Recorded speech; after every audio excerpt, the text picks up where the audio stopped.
Important Pirate game, and here they are with Lanny Brazier. Thank you very much, Milo, and a very pleasant good afternoon, everybody. The important thing now for the Bucks is they still can control their own destiny. With a victory this afternoon, they can clinch at least a tie, which means that if it's necessary, they'd have a shot at Montreal head-on Tuesday in the playoff game. So still a chance to control their own destiny in this Eastern Division race. Let's take a look now at the starting lineups. And first of all, for the Chicago Cubs this afternoon, they'll have Ivan DeJesus leading off and playing shortstop. Scott Thompson, a product of Western Pennsylvania, batting in the number 2 spot, will be in center field. Bill Buckner will bat third and play first base. Dave Kingman occupies the cleanup spot. He'll be in left field. Larry Bittner will bat number 5 and play right field. Steve Dillard will be hitting in the number 6 position and playing second base. As Steve Ontiveros is out of the Chicago starting lineup, he pulled a muscle yesterday. So Mick Kelleher will play third base and bat 7th. Tim Blackwell will be batting from the number 8 spot and doing the catching. And Lynn McLaughlin hitting number 9 and doing the pitching. So once again, for the Chicago Cubs, it's DeJesus followed by Thompson and Buckner. Then Kingman, Bittner, and Dillard, followed by Kelleher, Blackwell, and McLaughlin.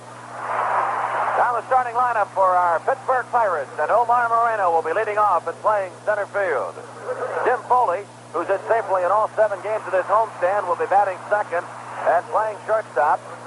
Dave Parker did safely in 8 straight games. He'll be in right field batting third. Dave, of course, had the big 5-hit game yesterday. Willie Stargell from the cleanup spot will be at first base. John Milner will hit number 5. He'll be in left field. Bill Madlock will be batting 6th and playing third base. Ed Ott doing the catching and batting 7th. Bill Garner batting 8th and playing second base. And Bruce Keeson batting 9th and doing the pitching. So once again, for the Pirates, it's Moreno followed by Foley and Parker. Then Stargell, Milner, and Madlock, followed by Ott, Garner, and Keeson. The umpires for this afternoon's very big ball game: Bruce Fremming behind the plate, Jerry Dale at first, Joe West at second, and Billy Williams, the umpire, at third. Pirates have taken the field. The fans here at Three River Stadium rise, and we are proud to present our national anthem. Oh, say, can you see by the dawn's early light what so proudly we hailed at the twilight's last gleaming, whose broad stripes and bright stars through the perilous height for the ramparts we watched were so gallantly streaming, and the rockets the bombs bursting deep through the night, that our flag was still there.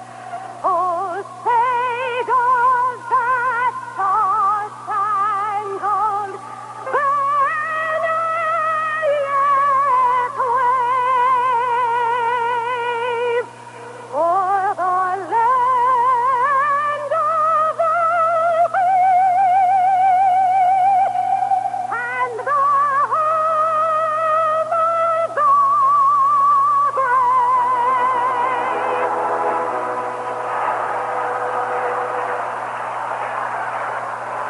Roberta Cunningham with the national anthem prior to the start of the Pirates-Cubs game this afternoon.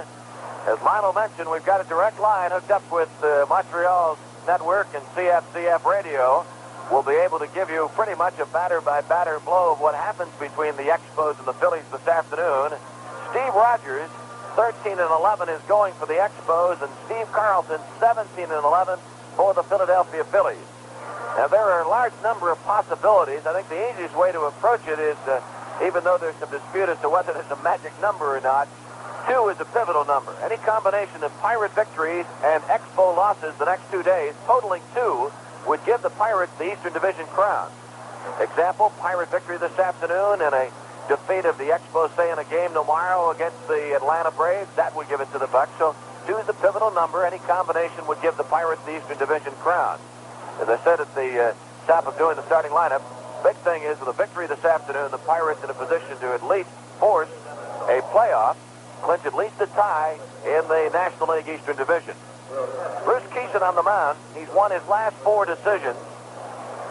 He's won 6 of his last 7 decisions.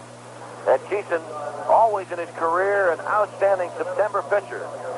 This month, September of 1979, he is 3-0. He beat the Giants on the first day of September, beat the Chicago Cubs on the 22nd of September at Wrigley Field, and the other day, 4 days ago, he went the distance against the Montreal Expos to beat Montreal. So if you're going to go down to a big ball game and the final game and have everything riding, you'd be looking at a money pitcher like Bruce Kison to do it for you, and Buster's on the mound this afternoon.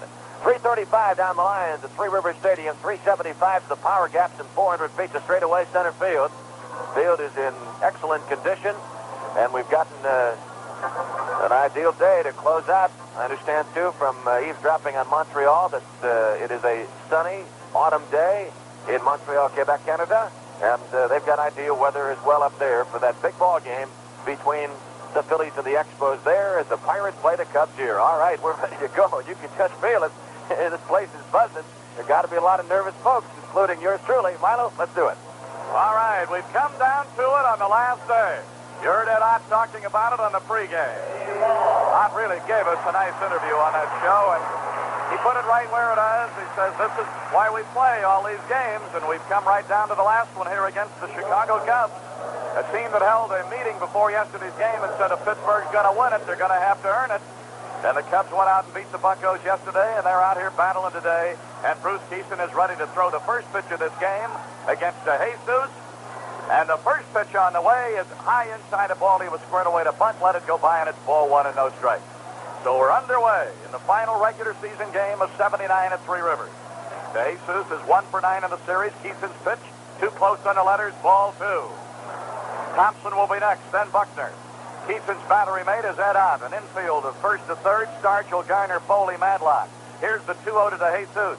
Bouncer down the third base side on the mound side. Kison grabs, throws, got him. Good reaction off the mound by Kison. A high chop that might have gone about 30 feet up the line and stayed in the line about 6 feet. Kison came off the hill, made the good true throw to Starchel, and it is 1 up and 1 away. So falling behind that first hitter, then coming right back to get him on a good play by Kison himself, and that'll bring up Scott Thompson, the center fielder. Thompson in this series is 0 for 5. Against the league, he's hitting .287. He has 2 homers and 29 runs batted in. Left-hand batter, Kison's pitch. Looping liner, right field. Parker has to play it on the first bounce. The first hit of the game belongs to Thompson and the Cubs. Little jug handle line drive that drops in right field. That puts Thompson on with 1 away and brings up Bill Buckner. Had 3 hits yesterday in their victory. He also made the game-saving play on Rennie Sennett's pitch for a pinch hit. And Buckner is 4 for 9 in this series.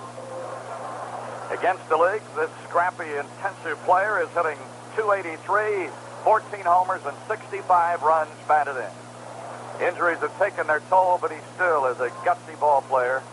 And he'll be playing it with everything he has here today. Just as we hopefully look toward the Phillies to do the same thing at Montreal.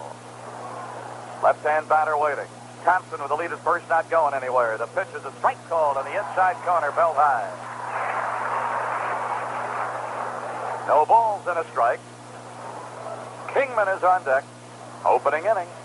Kison got Jesus to bounce to him. Thompson single to right. Now Buckner, the batter, with a no ball, 1 strike count. Kison stretches, looks over the shoulder. Pitch on the way. Fouled way up to the left side, out of play. And it's 0-2.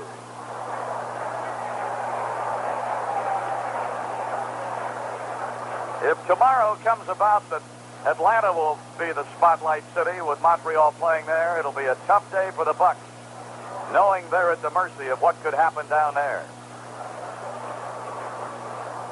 No balls, 2 strikes. And, of course, the Atlanta Braves playing today don't know whether they should go home tonight or go to Atlanta and be ready to play. There's a ball low outside. The only way it can end abruptly is for the Pirates to win here and the Phillies to beat Montreal. 1 ball and 2 strikes. It all started back in Bradenton, Florida.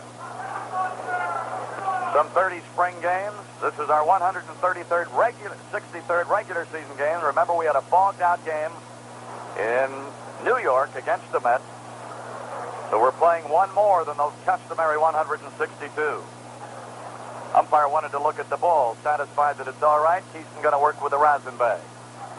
Got a 1-2 count on Buckner. Thompson takes his lead at first. A single has him there. Keeson will check him. Now into Buckner it comes, outside high. 2 balls and 2 strikes.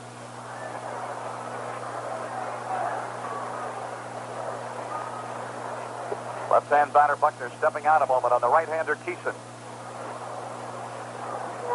Stargell holding against the runner at first. Takes a little bigger lead this time. Pitch on the way. Swinging a high foul out of play over to the left side.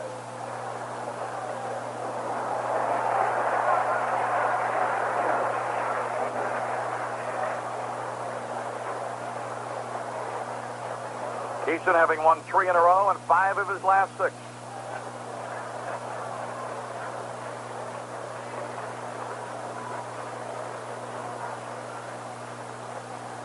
Is there anything on this that I can read? I don't know. It's 4 in a row and 6 of his last 7, Lionel. Throw to first, not close.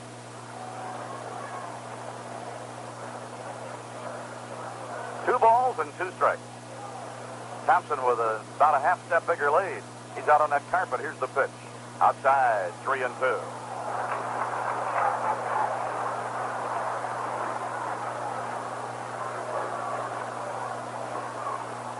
Buckner knocks some dirt out of his spikes before he steps back up in there. Joey Amalfitano handles it with Buckner batting on a full count and Thompson at first base.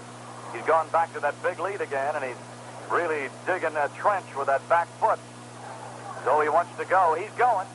There's a shot off Keeson's ankle, and it rolls into left field. Thompson, who was running, is going to come to third. They've got runners on the corners with 1 away. A base hit. Keeson appears to be all right. Ball hit him, ricocheted into left field. So 2 straight hits. Thompson third, Buckner first.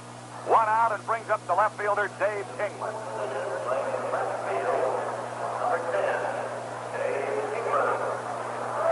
Kingman 2 for 10 in the series with an RBI. Against the league, he's hitting .284, 47 homers, and 114 runs batted in.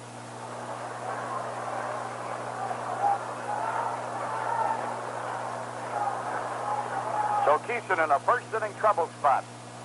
Like to use that wicked low slider or a sinker and get this big guy to hit into a double play.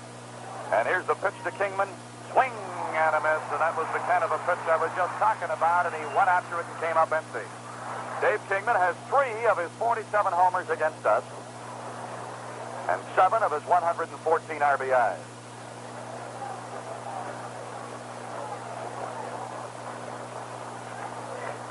Thompson at third, Buckner at first, 1 away. Keeson checks. Here's the pitch to Kingman.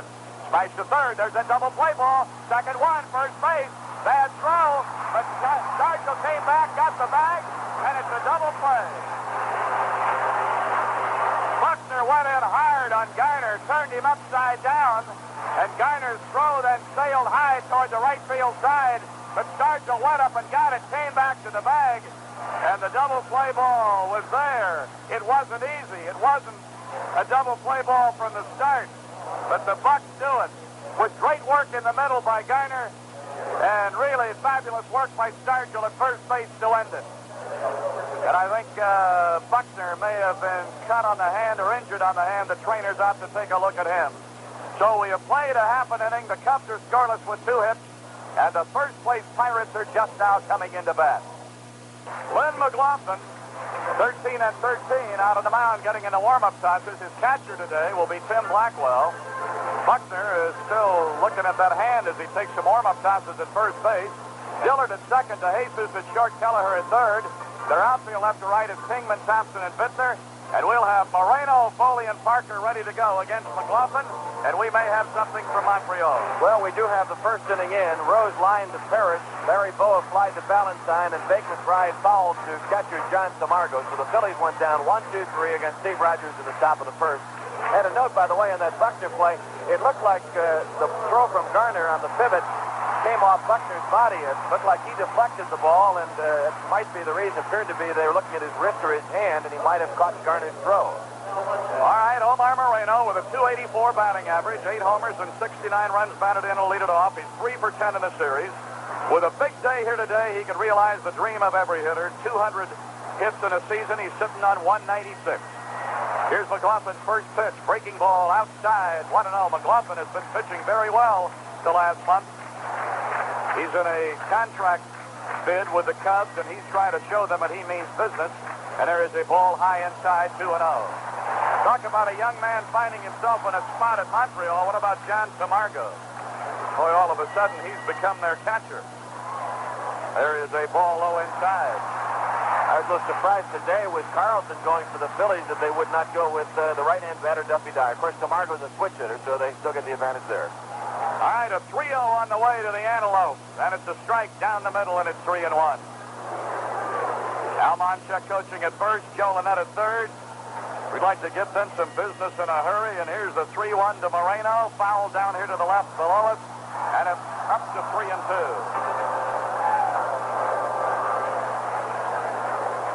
Foley is on deck, then it'll be Parker. But Parker has really gotten a red-hot bat going.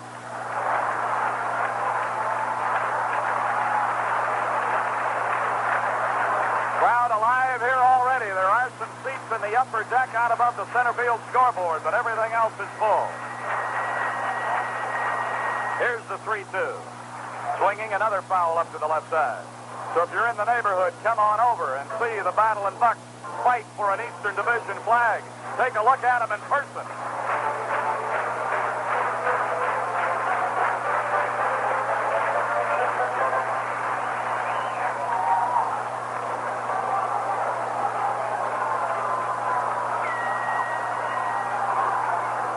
Swings and he misses it a pitch away. And Omar Moreno strikes out. Joe Safety of the Pirate front office over with a note. Yeah, I just wanted to point out to the listening audience that we do still have some reserves for the League Championship Series. Should it be played in Pittsburgh? We have plenty of general admission tickets, so they should know and be aware that we have some reserves left for the 3 days in Pittsburgh and plenty of GH for those days.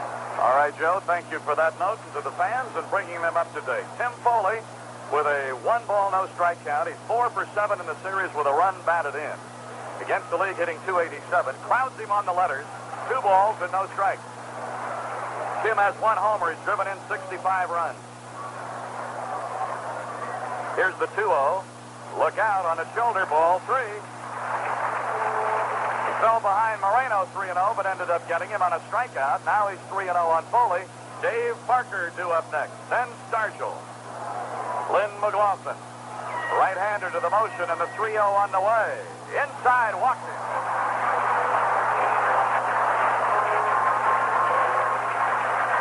Foley becomes the first Pirate base runner.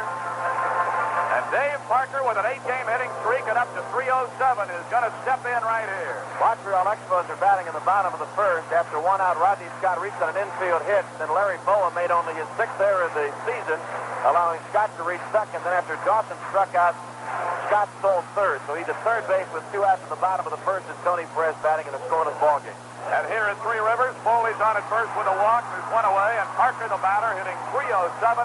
That's the highest he's been in a long time. 25 homers, leads the club in RBIs also with 94. He's got 29 hits against the Cubs this year. That's more than anybody on our club against any other team, and vice versa. Line drive, left field, base hit. Kingman knocks it down, but Foley saw him drop it momentarily, and it's going to come on to third. 9-game hitting streak for the Cobra. Good job of base running by Foley with that play right in front of him. And Kingman, that ball may have come up on him, and he may be injured out in the left center. Foley saw that the ball had handcuffed Kingman, and he was able, as he was coming into second base, after making the stutter step, make the turn at second. But it did jump up an unusual bounce for Kingman, and it handcuffed him, and Foley took advantage of that. All right, Stargell, who's ready to step in, and a beautiful new banner out of that left center field pavilion. Captain Will and Scrap Iron Phil with some beautiful artistry on it. Congratulations to the folks who brought that banner. That is a dandy.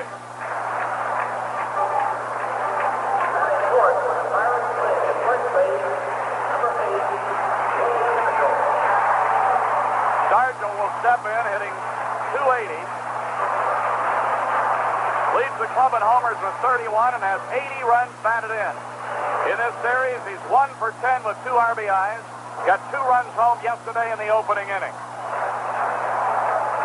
Runners on the corners from McLaughlin. The pitch to Stargell. Swing and a miss, and it's strike one. What a riff he had. No balls and 1 strike. It's prize day in Pittsburgh for the fans and for the Pirate players. No balls, 1 strike. Pitch on the way. Swinging, high fly ball. Shallow left center. Thompson will make the play. Foley will tag and head for home. The throw to the plate is going to be late. And Foley scores.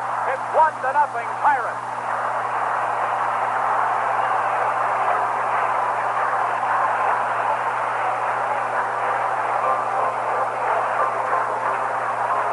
Gets a run home with a fly ball that really wasn't that deep. But they challenged Thompson's arm. Foley slid in safely. It's 1-0 Bucks as Stargell gets his 81st run batted in of the year. So the Pirates scratch first, and here's Milner. Value of a good scouting report right there. No doubt about that. And boy, our guys scouted as good as anybody, and they're on top of it every inning. Runner going.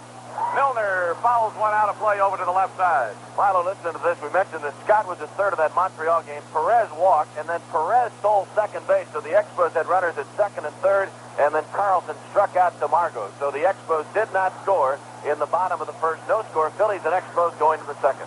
All right, right up to date we go with the team that's right behind us, the Montreal Expos, as the Bucks go on top here against Chicago in the opening inning.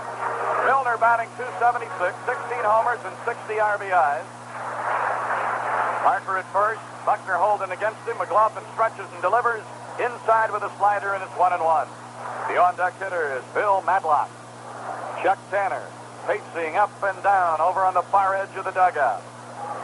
This is his third year here, and I've never seen him stay quiet for over 10 seconds. He's moving somewhere all the time.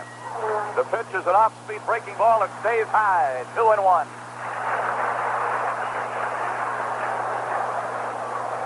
Milner batting. A run is in. Foley walked. He scored. Parker singled. He's at first. Stargell sacrifice fly. Got Foley home. 2 away now is the right-hander for the Cubs. McLaughlin studs at the belt. Parker running. There's a high pop foul back here to the left. It'll be out of play. About 8 rows up behind the third base dugout. And it's 2 balls and 2 strikes on the hammer.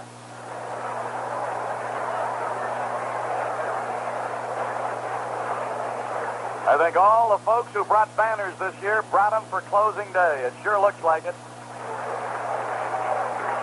They have been a big part of our home games this year. They've been loyal. They're bringing them, and they've brought out some great ones, and we appreciate it. 2 balls, 2 strikes. Strike 3 call. Took something off of a breaking ball. Side retired. Second strikeout for the Cub right-hander in the opening inning. Milner didn't like the call at all. Just simply laid his bat and his helmet down in the batter's box to kind of show his chagrin for the plate umpire's decision. 1 run, 1 hit, no errors, a walk, sacrifice fly, 1 left. We've played an inning in Pittsburgh. Wish you were all here. What a day it is. It's the Pirates 1 and the Cubs nothing. Bruce Keeson got another warm-up toss or 2 coming as we go to the second, looking at Bittner, Dillard, and Kelleher. We've got a moment here at the top of the hour to tell you who we are and where we're coming from all around the 5 states with the Battle and Bucks, right here on the Pirate Baseball Network. For all your travel arrangements by air or car, stop in the Mid-State 3A Auto Club, Vine Street, downtown Johnstown. This is WJNL-FM, Johnstown.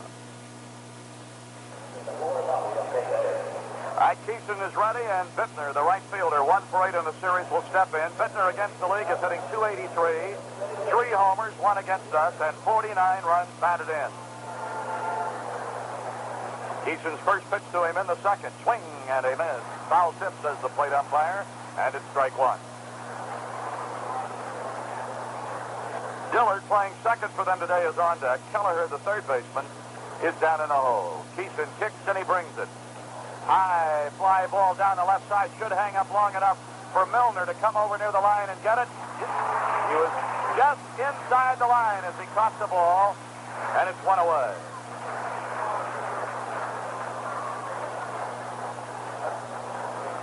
That'll bring up Dillard. He's 0 for 4 in this series.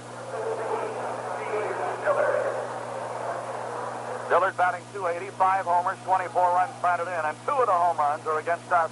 Got them in 1 series.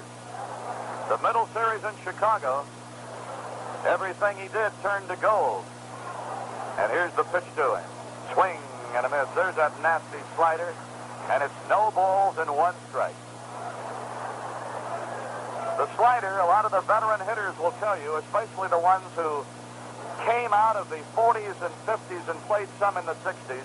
There's a bouncer short, fuller to his left, fires the start, you'll got him, 2 down.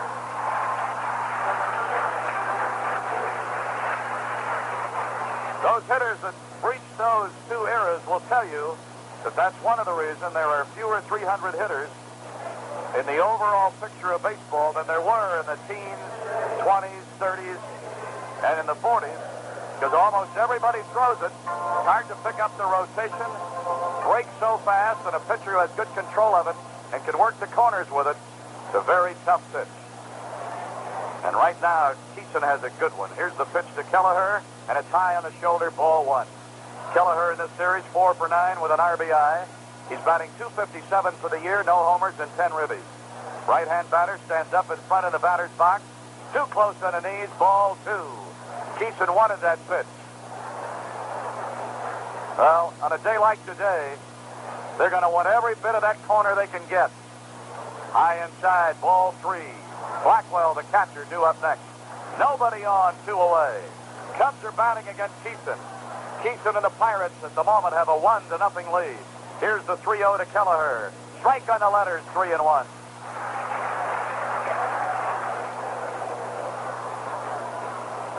Now, Keeson, who was ready, is going to have to wait a minute. Kelleher stepped out on him. Now they're both ready, and a 3-1 pitch on the way from Buster. And it's up high. He walks him. That is the first pass issued by Keeson today. And it puts a runner on with 2 down and brings up Blackwell, the catcher. Final in the top of the second, the Phillies' Mike Schmidt bounced out to Chris Spire of the Expos. Then Greg Luzinski singled to right, and Greg Gross singled to left. So the Phillies have runners at first and second, 1 away, top of the second, no score in Montreal. All right, let's see if the Phillies can dent the scoreboard at the Big O. Blackwell, who is 0 for 4 in this series and batting .157 against the league, no homers and 10 RBIs. Switch hitter batting left-handed against Keeson with Kelleher at first. There's a liner foul down the left side. Skips down into the bullpen fence on out to Milner, and the lovely Pirate goes out to retrieve it. And somebody over her way will end up with a souvenir. Look at the kids hanging over the edge saying, "Let it be me." No balls and 1 strike.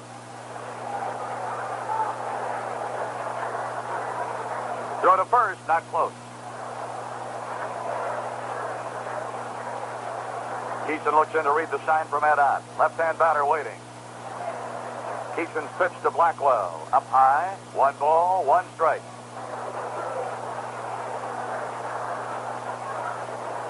Well, being competitive and staying in it is what it's all about. And the fans who like that effort have to be happy with what the Pirates have done coming down to the final day. There is a ball, and it's 2-1.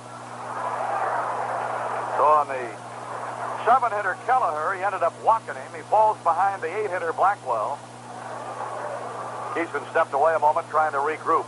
He'd like to get this fella so he'll have the pitcher to lead off with in the next inning. Throw to first, not close on Kelleher. 2 balls and 1 strike.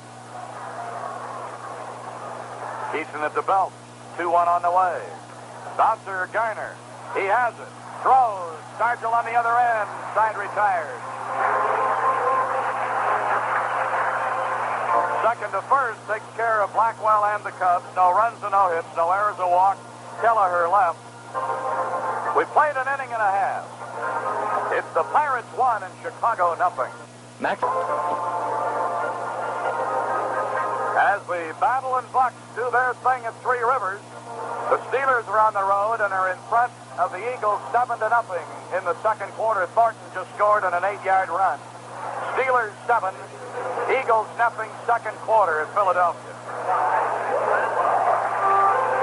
Here is Bill Madlock with a 9-game hitting streak, 3 for 8 in the series with 2 RBIs. He's batting .297 with a big day like Parker had yesterday. He could get to 300. There's a strike called above the knees on the inside corner. Mad Dog has 14 homers and 85 runs batted in. Boy, when you consider what the left side of our infield via the trade market has produced, base hit through the hole, left side. 10-game hitting streak for the Dog. All right, that levels the hit column at 2. And we'll bring up the catcher, Ed Ott. He has a 6-game hitting streak. By the way, there was a question earlier today in our clubhouse about whether the Braves might save Phil Niekro to pitch against Montreal. Apparently not going to happen. Phil Niekro pitching this afternoon against Bill Bonham and the Cincinnati Reds. Well, he's got a chance to win 21 games. And in case there wouldn't be a date tomorrow with Montreal, he would be deprived of that. Runner going. The throw down will be out. But stealing 2-6. Blackwell got rid of that ball in pretty good shape. It appeared as though maybe DeJesus had tagged him up on the shoulder, but second base umpire called him out, and it's 1 away. And it's a strike 1 count, and Madlock, in his disdain for the call, just flipped his batting helmet back about 30 feet. And I think that our bench is really on the second base umpire. I think Madlock thought he was in there and was tagged late.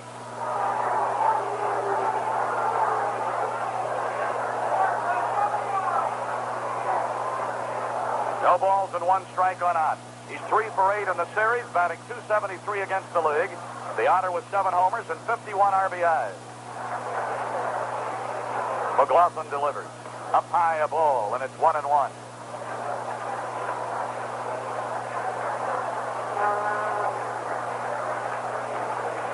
The wind and the pitch fouled off down into the lower boxes. 1 ball, 2 strikes to Ed Ott. Phil Garner due up next.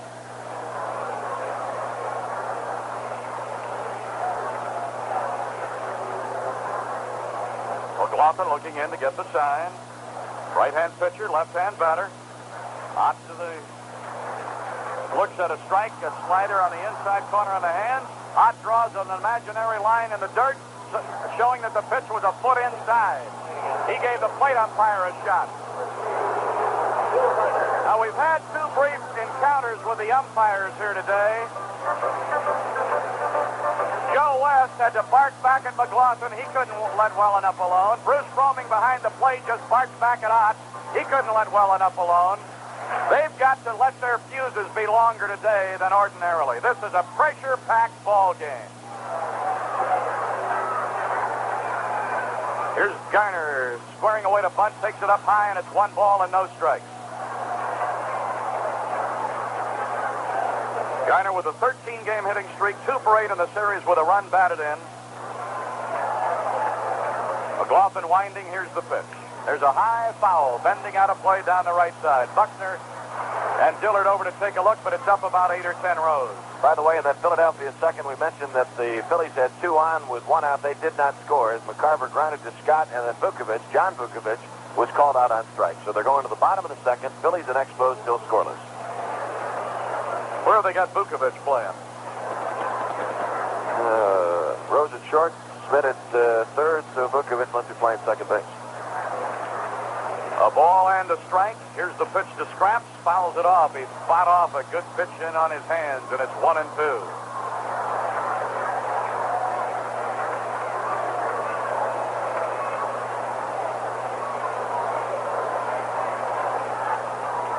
Geiner back up in there. Lynn McLaughlin taking the sign from Blackwell. Now he's ready. The pitch on the way. High bouncer short. Great big hop to Jesus. On to Buckner. Scraps is out, and the side has been retired. No runs and a hit, a caught stealing, no errors, and nobody left. We've played 2 innings, and it remains Pirates 1, Chicago nothing. Keeson still with the 1-0 lead, prepares for the third, and the pitcher, Lynn McLaughlin, not a bad hitting pitcher, will be leading it off. In fact, the last time we saw him, he got a couple of hits. He's had 14 hits this year, 2 doubles and a triple. So McLaughlin hitting .214. You can't nonchalant him up there, and I know Buster would like to get him and start off the third with an out.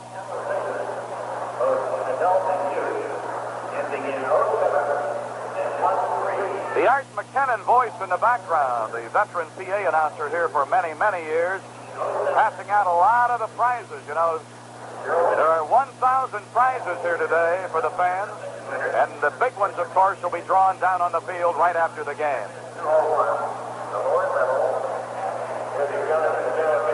Milo, in that Montreal ball game, in the bottom of the second, Carlson just struck out Valentine and struck out Parrish. So Steve Carlson's got 4 strikeouts in the first inning and 2/3 against the Expos. What's he going in today, record-wise? 17 and 11. Well, he's battling too. That 18, that's an impressive mark. That's a good pitching season. Those people moving are not moving because of any dewdrops, are they? There's a swing and a miss.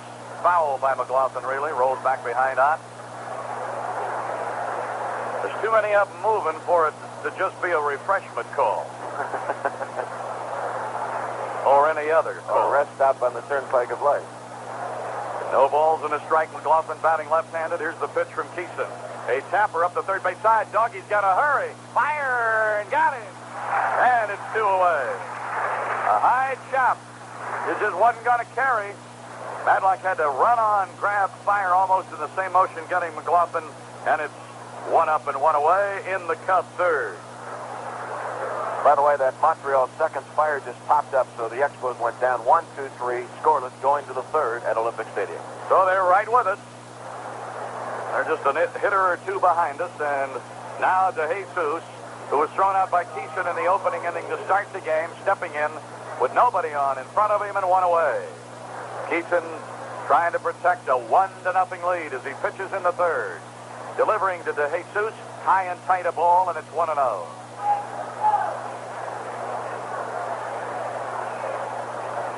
Keeson brings it. Strike is in there. 1-1.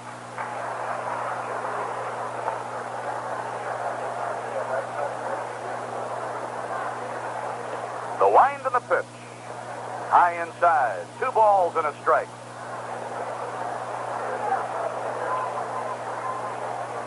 Jesus, the batter. Thompson due up next. Keeson bringing it to him, and it is close on the shoulder. That'll make it 3-1. Doesn't want to lose a fellow like this because he's a base-stealing threat. He leads them with 29. There's a strike call in the inside corner between the knees and the belt, and that'll fill it. Now Buster's got a chance to go get him with a payoff. Hope the folks in the stands with the radios who are following us along with the Montreal game will give you the Steelers scores as well. There's a shot knocked down by Foley. Up and throwing, and not able to get him. DeJesus runs very, very well. Even with all that, it was a photo finish, and it will go as a base hit. Foley made a fabulous play, diving and then getting up, and almost got him into DeJesus, one of the better runners. And Foley gets a hand for his effort.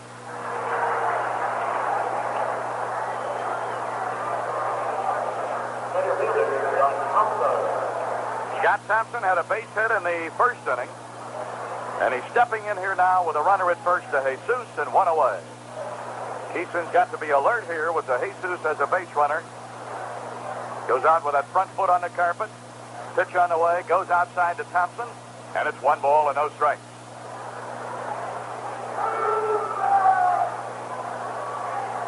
Thompson stepping back a moment, looking at his third base coach, Cookie Rojas. A good, steady second baseman for a number of years in the American and National League. DeJesus bluffs a start. Then when the ball is bounced behind him, he takes a look back, realizes he's going to have to retrace his steps. So it's 1 ball and 1 strike.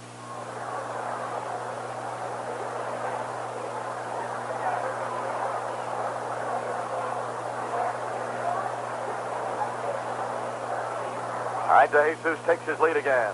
Captain Willie trying to hold him close. Up to Keeson to do it on the other end, and he fires over, but it's not close. Still 1-1 to Thompson. Buckner due up next. They have 3 hits. Thompson and Buckner back-to-back in the first. DeJesus in this inning. The Pirates have a couple of hits. Parker in the first after a Foley walk, setting up Stargell's sacrifice fly, getting the only run home to this moment. And then Madlock had a single in the second inning.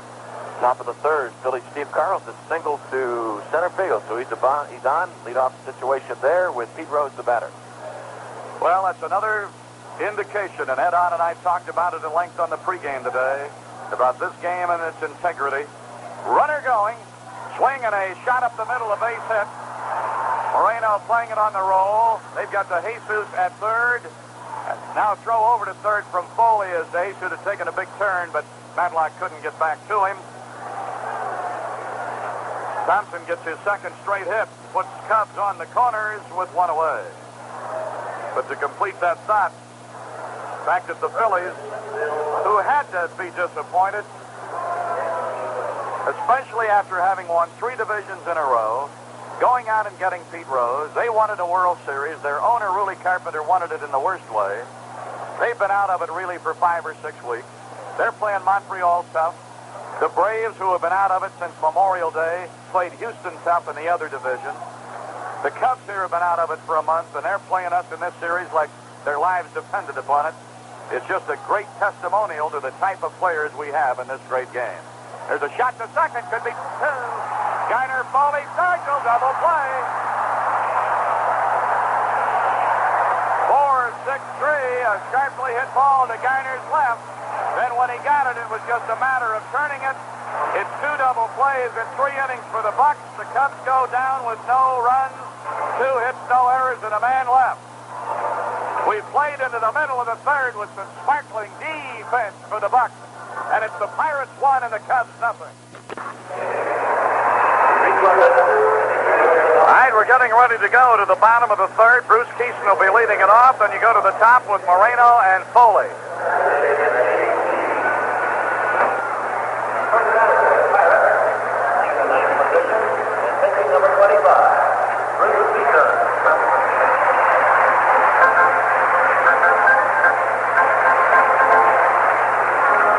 Keeson this year's had 8 hits, 2 doubles, 1 homer. It was a grand slam. He has 6 RBIs. Against the Cubs, he's 0 for 4 with his bat in 79, and he's leading it off against McLaughlin. Takes a big breaking ball outside, 1-0. I hesitate to give that Eagle Steelers score. Here's the 1-0. There's a looping liner foul down the right side.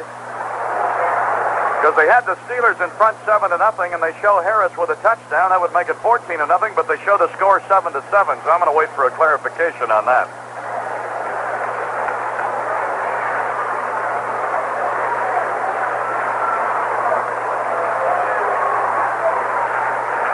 Here's the 1-1 to Buster. Ball low outside.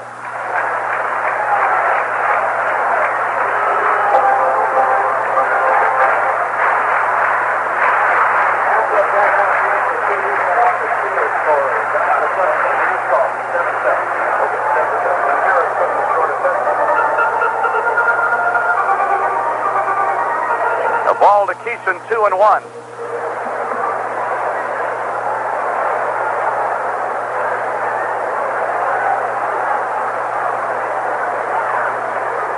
Blackwell on out and had a little talk with McLaughlin.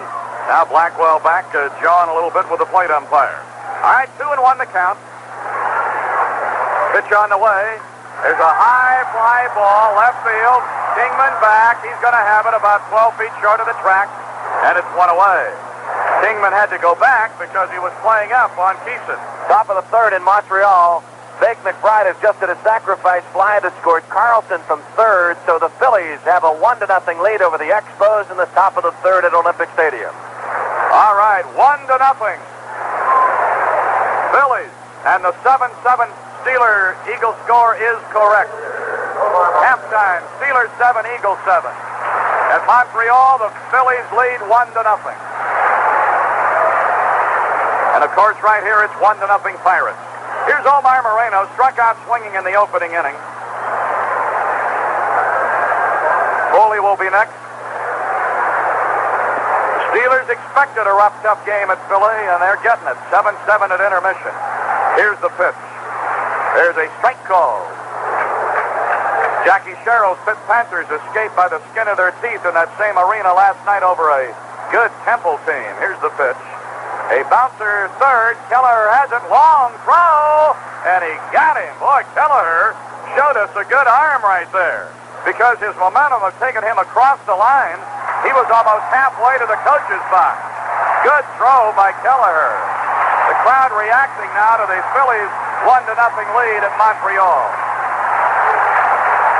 And that's after 2.5. The final out of that third inning was recorded.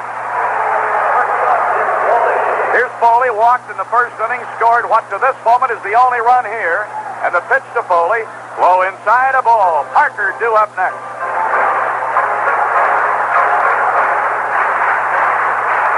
Here's the pitch, fouled into the backstop, 1-1. You know, just about all of North and Central America tuned in, of course, up in Montreal, all across the Canadian countries there. They've got to be tuned into what's happening, and there is a broadcaster from Latin America here as well covering this game. That's a 1-1 to Foley. Line drive, right center, base hit. Bittner over to get it. Whirls and throws it back in. A good play by Bittner to keep that ball from going through. The throw into the infield rolled by second, but Kelleher was there to back up. Foley gets his first hit of the game. The third hit for the Pirates. And it'll bring up Dave Parker, who had a base hit in the first inning. Now is it safely in 17 of his last 21 games and has a 9-game hitting streak. Parker hitting .309.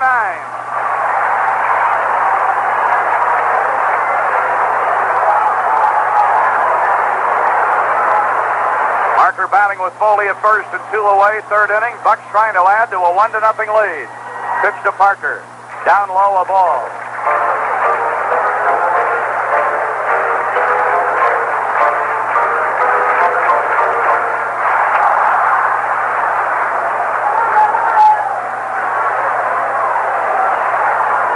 Stretches, looks back.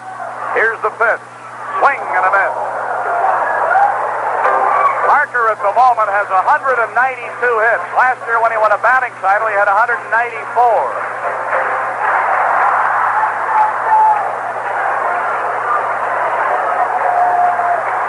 One ball, one strike, 2 away. Foley getting the 2-out looping liner single into right center. Buckner holding against Foley. And you got a 1-1 count on Parker with Stargell on deck. Go to first. I don't think Buckner knew that throw was coming. He had to leap over the back of Foley to get the throw. Now McLaughlin looking into Blackwell. I don't think everybody knew that play was on. 1 ball, 1 strike. Now Buckner's holding against Foley. Here's the 1-1 to Parker. Liner, left field, base hit. Foley will turn at second and hold on there. It's another hit for Parker. 2 today and 9 in this series. What a tear Parker is on. I think that situation is an example of what Dave is doing lately, going more with the pitches. That ball was a fastball away, and he just took it and stroked it into left field. All right, here's Captain Willie. Got the only run of the game home in the first inning with a sacrifice fly to shallow left center, but Joe Lynette elected to send Foley, and Foley scored. It's 1-0, and Stargell trying to add to it here. Foley second, Parker first, 2 down, third inning. The pitch to Stargell. There's a fly ball down the left side toward the corner. Kingman over, and Kingman is there on the run. Oh, he went a long way to get that ball. As it was slicing down toward that corner, looked like it had a chance to drop, but Kingman stayed with it, hauled it out of the air, and the side has been retired. No runs, 2 hits, no errors, and 2 Pirates left. Stargell was flirting with extra bases and trying to get Foley and Parker home, but Kingman with a good long-running catch. We've played 3 innings. It's the Pittsburgh Pirates 1, the Chicago Cubs 0. Bruce Keeson, who has been tough with the help of 2 double plays over the first 3, leading 1-0 with this total board. Pirates 1-4-0 with Keeson, RBI Stargell. Foley scored it. Cubs are 0-4-0 with McLaughlin. Keeson has been stingy with his pitches, using only 37 through the first 3 innings. He's got Kingman, Bittner, and Dillard, the 4, 5, 6 hitters due in the 4th. And Kingman is heading toward the plate, and it so often happens, Lanny, when a fellow makes a great play to end the previous half inning, he'll come to bat to lead it off, and that's the story with Kingman. Yes, indeed. So many times you get the spotlight of the field and the sun shines on you as you come to bat to lead off the next, and so Kingman will do so here in the 4th inning. Kingman bounced into a double play. Bucks have turned 2 double plays in the first 3 innings. They've been big ones, too, as the Cubs had threats going in the 1st and 3rd innings. 1-0 Pirates lead. Chicago batting in the top of the 4th. Here's the pitch, swing and a miss, strike 1. In the Expos 3rd, Steve Rogers singled to right. Then Steve Carlson balked him to second. Cromartie bounced to Vukovic. Rogers held at second.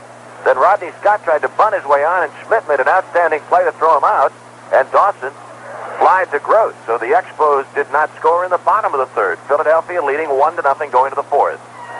Pitch to Kingman is up high and inside, ball 1. Mo Eckhouse is keeping an eye and right up to date with what's happening with the Expos and Phillies, and we can bring you a batter-by-batter description of what's going on at Olympic Stadium. And the Expos doing likewise of our broadcast. Here's the 1-1 pitch, and it's inside, 2-1. Kingman, 47 home runs, tops in the National League. On this final day of the regular season, Mike Schmidt of the Philadelphia Phillies has 45 home runs, so he's 2 back. Kingman leading off the top of the 4th inning. Here's the 2-1 pitch. Swing and a miss.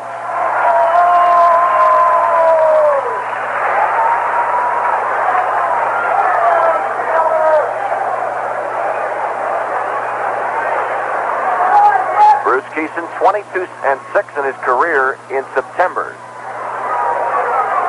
Here's the 2-2 pitch to Kingman.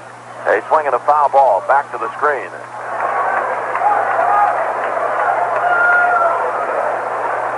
Top of the 4th inning. By the way, the Philadelphia run scored when, and it came in the top of the 3rd. Scored when Bake McBride's sacrifice fly got Steve Carlson home from 3rd. Keeson gets the sign. Here's the 2-2 pitch to Kingman. Swung on, line to left, base hit. Milner will play the ball on 1 hop and flip it back in. That is hit number 5 for the Chicago Cubs. 1-0 Pirates lead. Brings up right fielder Larry Bittner. He is 0 for 1. Pirates can clinch at least a tie for the Eastern Division crown with a win this afternoon. Again, I think it's important to point out that 2 is a big number. Combination of Pirate wins and Expo losses totaling 2 today, and the possibility of the doubleheader tomorrow. Kingman has asked for time, and he's going to come back into the Chicago dugout. Gives us a chance to take a look at some of the other games. Mets leading the Cardinals 1-0 in the 1st inning. Atlanta and Cincinnati scoreless in the opening inning. Phil Niekro against Bill Bonham. Houston at Los Angeles, San Diego at San Francisco. Milo? In the throes of the pennant fight here, an interesting note, Lanny, on Ron Guidry, pitching for the Yankees at Toronto. He just got his 200th strikeout. And when you think back over the illustrious Yankee history of all the great pitchers back in the 20s and the 30s, and Whitey Ford and some of those great pitchers, First time a Yankee pitcher has ever had back-to-back 200 strikeout years. Somebody asked you that off the top of your head, you'd have had to say somebody did. Yeah, you're right about that. I saw a note yesterday that Guidry played the outfield for the Yankees yesterday. Billy Martin's been watching Chuck Tanner's playbook. Took a page out of Kent Tekulve there, and yeah, that is interesting. First Yankee pitcher ever to record 200 strikeouts in consecutive seasons. All right, Kingman back at first. Here's the pitch to Bittner, and it's a strike on the outside corner. Bittner, a left-handed batter against the right-hander Bruce Keeson. 1-0 Pirates lead here in the fourth inning. Phillies are leading the Expos 1-0 in the top of the fourth at Olympic Stadium.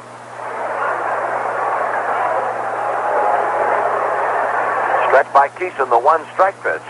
A fly ball into shallow left. Milner coming in.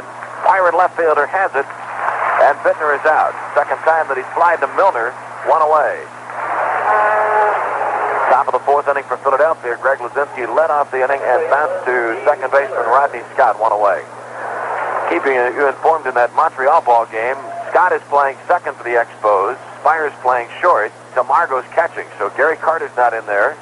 And Dave Cash, who delivered with a game-winning hit for the Expos yesterday, he is not in the starting lineup. Tony Perez is playing first base. Batter here is second baseman Steve Dillard. Fine play by Foley in the second inning, threw Dillard out. Kingman at first, one out. 1-0 Bucks lead in the fourth inning. Dillard swings and misses, strike one.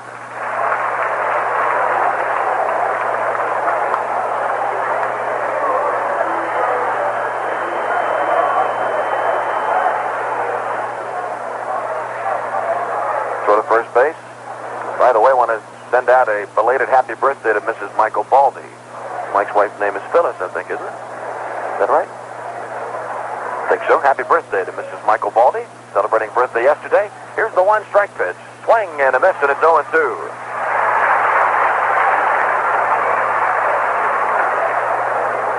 Also, happy birthday to Martin DeRose in Canfield, Ohio.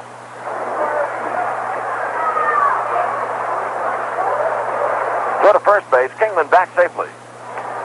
Ball game is in the fourth inning. The Cubs had a pair of runners on in the first and had two runners on in the third, but both times the Bucks got the double play ball. There's a swing and a foul ball. Pirates getting their run in the first inning. Willie Stargell sacrifice fly to medium center field, got Foley home.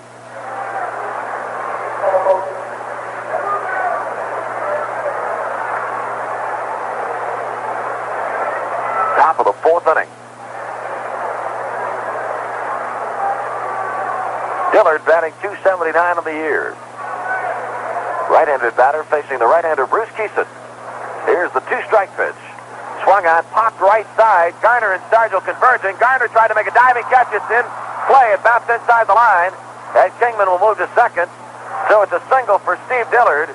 Garner tried to make a diving grab right at the line. The ball just eluded his glove and did bounce just inside the right field line. So the Cubs have two on. One away in the inning, and the batter will be Mick Kelleher. Boy, what a try by Garner. He had the best angle on the ball. Tried to dive out at the last second and make the grab, but it bounced inside the white line on the artificial surface and skipped into foul territory. Kingman moved up to second, and Dillard's at first. So the Cubs have 6 hits, all singles. They've got 2 on with 1 away here in the fourth inning, and the batter, Mick Kelleher, steps in. He walked his first time up. In Montreal, Philadelphia outfielder Greg Gross fouled out to Warren Cromartie. So 2 outs in the fourth inning at Montreal for the Phillies. Pitch to Kelleher is inside, ball 1. So the scores of the 2 games, Pirates 1-0 over the Cubs here in the fourth. Phillies 1-0 over the Expos in the fourth in Montreal.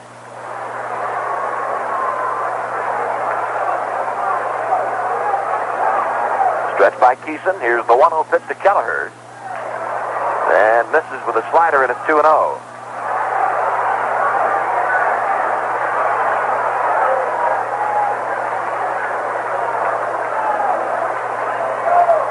The John Candelaria throwing down in the Pirate bullpen right now.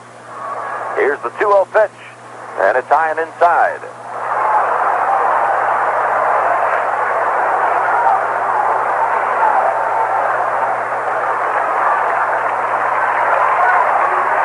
Crowd being informed of the Philadelphia score.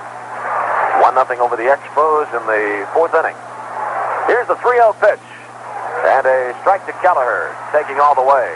Kelleher batting in the number 7 spot for Chicago. Their switch-hitting catcher Tim Blackwell is on deck. Now the stretch and the 3-1 pitch. A ground ball left side. Madlock to his left hand. It flips to Garner, second for one. On to Sargio, double play. Pirates get their 3rd double play in 4 innings. Started by Madlock as he came far off the 3rd base line, cutting in front of the shortstop, flipped it to Garner, and Phil with the pivot at second base fired to Sargio to erase Dillard and Kelleher. To the Cubs, no runs on 2 hits, double play. After 3.5, it's the Pirates 1 and the Chicago Cubs nothing.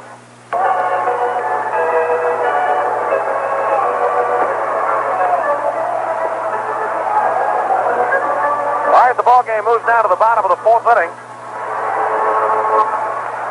By the way, the Phillies in the top of the 4th, they went down 1-2-3. So that ball game in Olympic Stadium is going to the bottom of the 4th. Our game moves to the bottom of the 4th. John Milner, Bill Madlock, and Ed Ott are 2 up. Milner, 0 for 1, batting .275 on the year. Well, I tell you, you could just feel the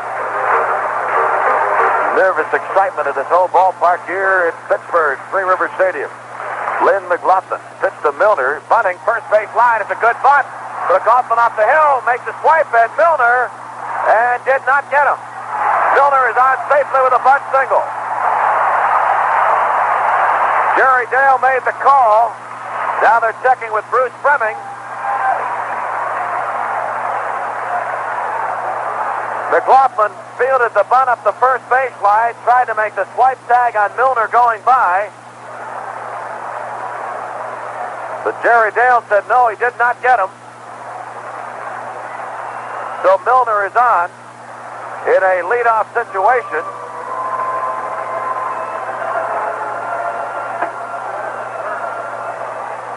Lynn McLaughlin kneeling in foul territory now. He might have been injured on the play. Ball was right up the first base line. McLaughlin came over, fielded the ball, then tried to reach out to make the tag on Milner, and Jerry Dale making the call, indicating that he was safe at first base.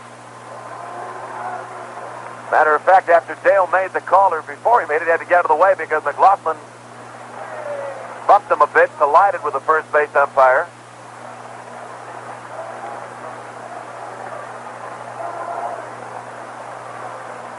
So Milner is on. McLaughlin shaken up, and he's kneeling in foul territory along the first base side. Say 2 things on that play. Jerry Dale was on the opposite side from the tag, and they looked like they were appealing to Bruce Fremming to see if Fremming would overrule Dale's ruling. Not a heated argument by any means. They did disrupt the call, dispute the call, and Malfitano talking with Dale now. Milner is on with a bunt single. And it's hit number 5 for the Pirates.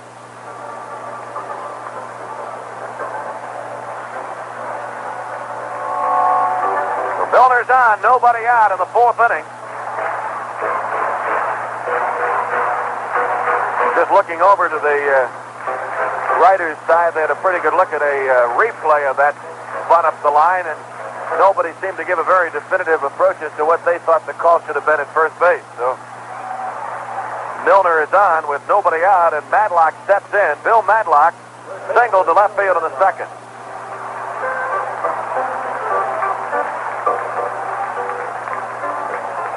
Pirates leading 1-0, batting in the bottom of the 4th inning.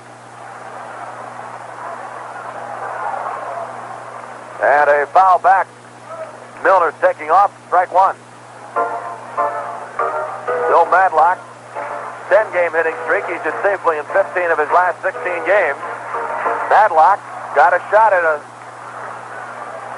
300 season. He'd like to get up there. He's right now at 298. All right, here's the stretch now by the right-hander. The 1-strike pitch swung on, a base hit into center field. Milner will round second and move to third safely. Pirates have runners at the corners with nobody out. Bill Madlock gets his second hit of the afternoon.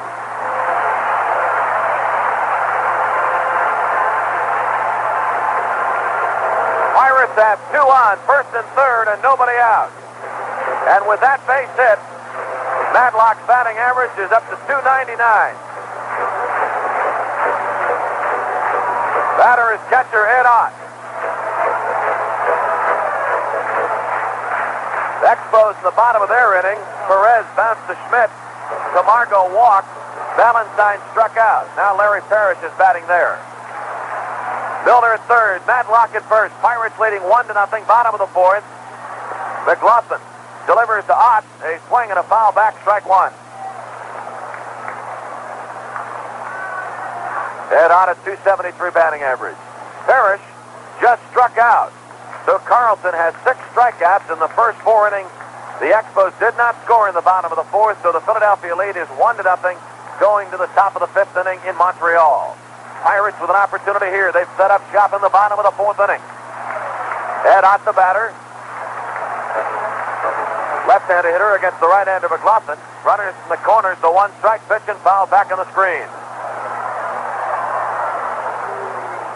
0-2.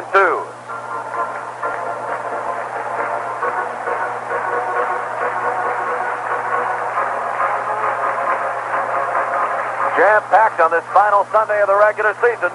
All the excitement of this 1979 Eastern Division chase as we keep you up to date on not only what's happening with the Bucks against the Cubs here, but a batter-by-batter description of what the Expos are doing against the Phillies. McLaughlin took too much time, and so Ed Ott stepped out.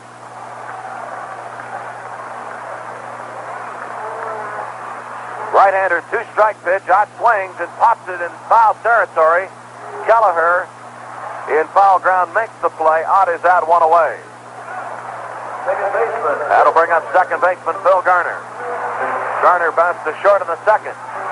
The Chicago Cubs, they've had 3 opportunities in the ball game. They had 2 on with 1 out in the first.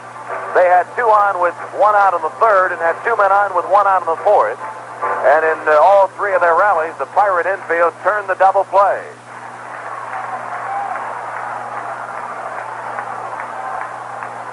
Chicago bullpen left-hander Doug Capella warming up. Interested to see what Madlock does in this situation. He's on with 32 stolen bases on the year. Buckner holding him on. Madlock at first, Milner at third. 1-0 Pirates lead. 1 out, bottom of the fourth. McLaughlin fires the first. And Madlock back safely.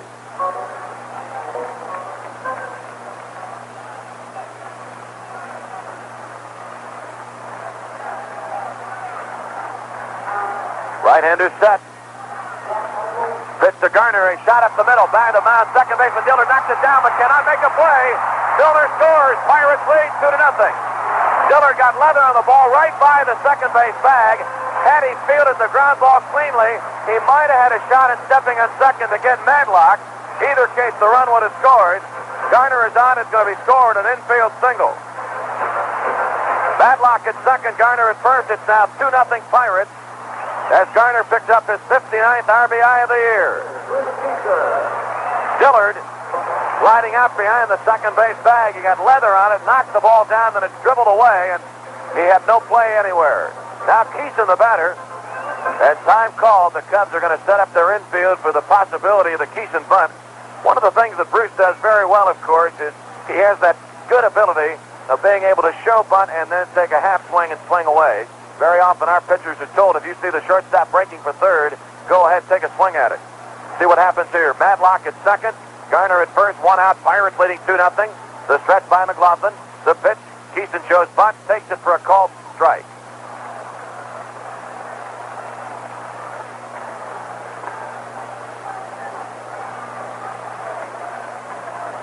Bruce looking down at third base coach Joe Lynette. Pirates got a run in the first. They've added a run here in the fourth to take a 2-0 lead.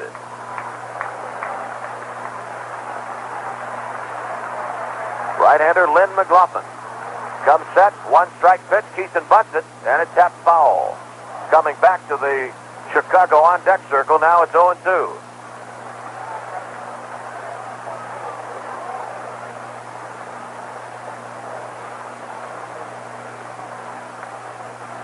Here in the fourth, bunt single by Milner.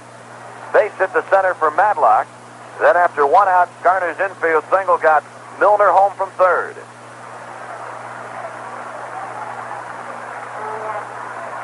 McLaughlin's two-strike pitch. Keeson bunting, and he bunts it foul for the strikeout. McLaughlin gets his fourth strikeout. 2 away in the inning. And with 2 on, the batter will be Omar Moreno. By the way, the infield single for Garner, it extends his hitting streak to 14 games. And during the last 14 games, Garner with 21 hits in his last 48 at-bats. That's a .438 pace. Phillies leading the Expos 1-0 in the fifth. Pirates leading the Cubs 2-0 in the bottom of the fourth. And in the Philadelphia fifth, John Vukovich flied to Cromartie for 1 out. Carlson is now batting. Here's the pitch. Moreno swings the line shot down the left side, but it's going to slice foul into our bullpen, strike one.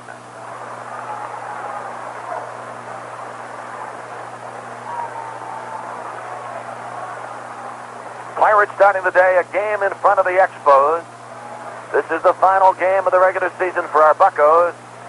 If necessary, the Expos would have to play the Atlanta Braves in a doubleheader tomorrow. Stretch in the one-strike pitch. A bouncer right side. Second baseman Dillard flips to the pitcher. McLaughlin covering. Play goes 4-1. Moreno's out. The Pirates add to their lead. They get 1 run. On 3 hits, infield single by Garner got Milner home, and after 4 innings of play, it's our Pittsburgh Pirates 2 and the Chicago Cubs nothing. Not going anything one of the playing field.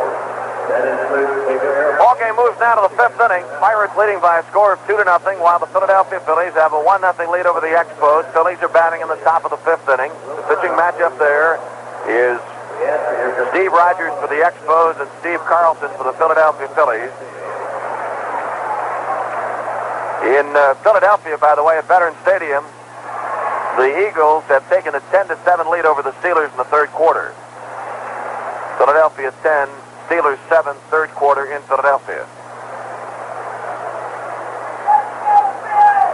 Bruce Keeson getting ready to face Tim Blackwell, the number 8 hitter of the Chicago batting order. Then the pitcher McLaughlin due up. Pirates in front 2-0.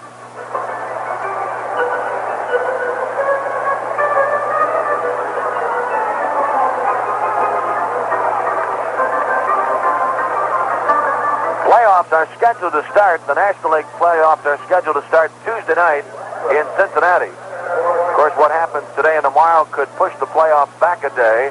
The American League playoffs are not scheduled to open until Wednesday night in Baltimore. Angels against the Orioles.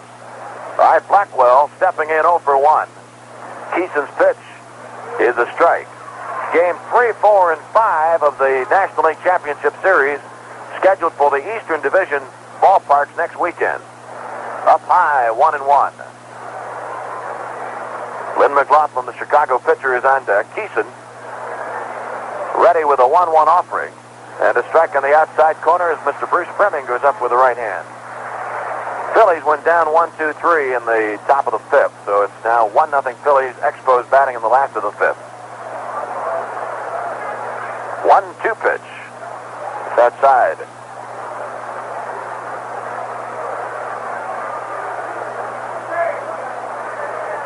Bruce Keeson, his 25th start of the year.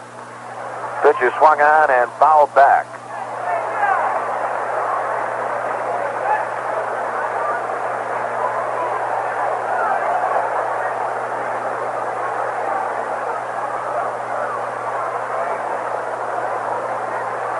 Blackwell doing all the work for the Cubs behind the plate in this weekend series. Here's the pitch. Swung on and popped in foul territory. Third base side.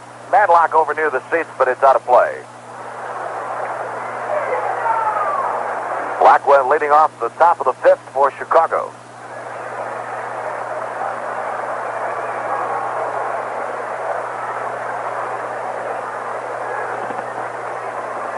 Milner playing way over near the line in left, and Moreno shading Blackwell towards the gap in left center. As Blackwell bats from the left side against Keeson, the pitch is up high and outside. It's a full count.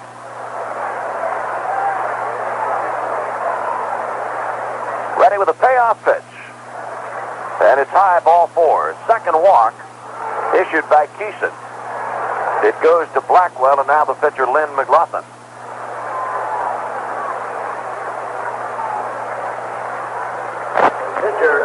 Pirates in front, 2-0. Stargell sacrifice fly got Foley home in the first inning, and the Garner infield single got Milner home from third in the last of the fourth.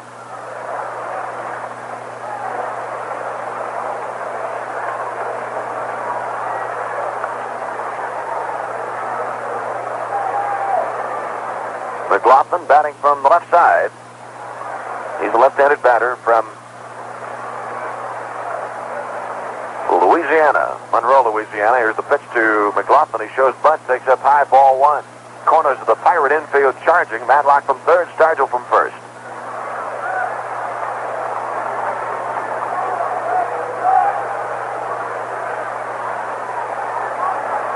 Cub shortstop Ivan DeJesus is on deck.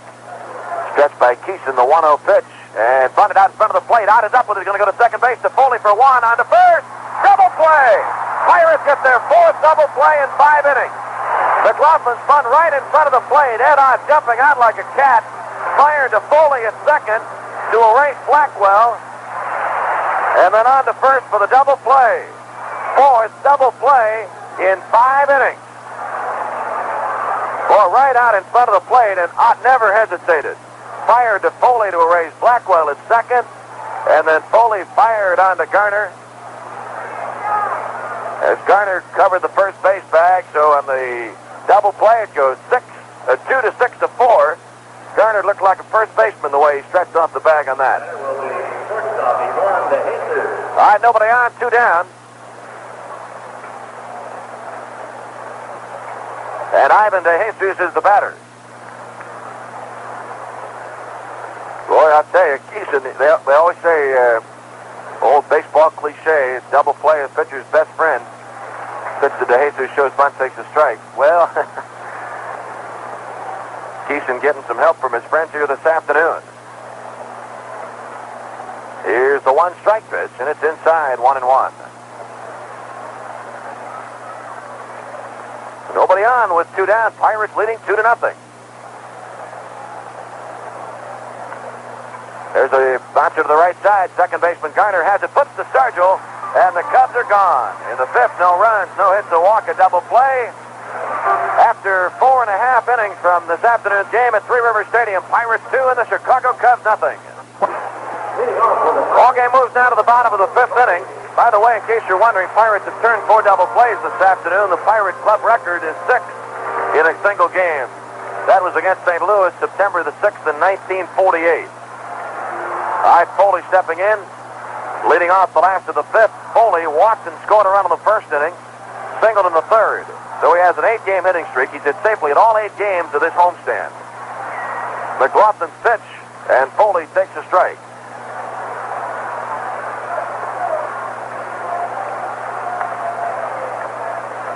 McLaughlin's gone all the way for the Cubs. Keeson all the way for the Pirates. Foley swings on an inside pitch and a fly ball into left center field. Scott Thompson over, now gives way to Kingman, and Kingman makes the play. In left center field, Kingman and Thompson converging, but the Cub left fielder took care of it. 1 away in the 5th. Now before Parker steps in, we'll step out and pause for station identification on this final Sunday of the regular season. It's great to have you with us on the Pirates Baseball Network. For all your travel arrangements by air or car, stop in the Mid-State 3A Auto Club, Vine Street, downtown Johnstown. This is WJNL-FM, Johnstown. Parker stepping in 2 for 2. Dave with a 9-game hitting streak. A week ago, when we were in Chicago, Parker's batting average was .295. Now, as he steps in here in the 5th inning, his batting average is at .310. So in a week, it's jumped up 15 points. Here's the pitch. Parker takes down a low ball 1. Nobody on, 1 down. Bottom of the 5th. Pirates are leading here by a score of 2-0. The Philly Expo game, the Phillies are leading 1-0 going to the top of the 6th inning. McLaughlin, 1-0. He stumbled as he delivered to the pitch, or tried to deliver the pitch, and held on to the ball. So rather than let go, he held on as he was stumbling down the front side of the mound. In the Expo fifth, Chris Spire singled off the glove of Mike Schmidt. Steve Rogers with the bunt moving Spire to second, but then Carlton struck out Cromartie and got Scott to bounce to Schmidt to end the inning. So Steve Carlton with 7 strikeouts against the Expos in the first 5 innings. Here's the 1-0 pitch. Low and inside, runs back to the screen, and it's 2-0. Pirates with 7 hits in the ball game. Bucks leading by a score of 2-0.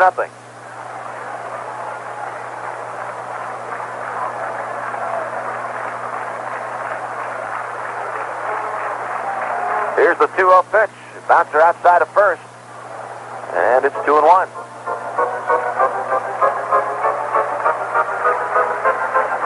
Well, we've got everybody working overtime, everybody keeping their eyes and ears open to the Expos.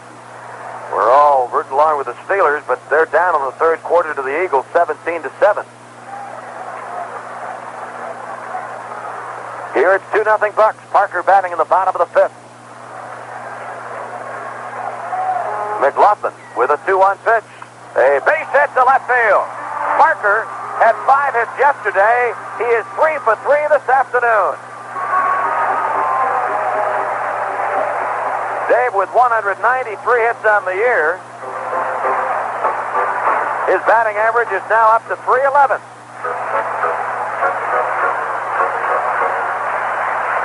Parker's aboard with 1 away in the bottom of the 5th. That is hit number 8 for the Bucks.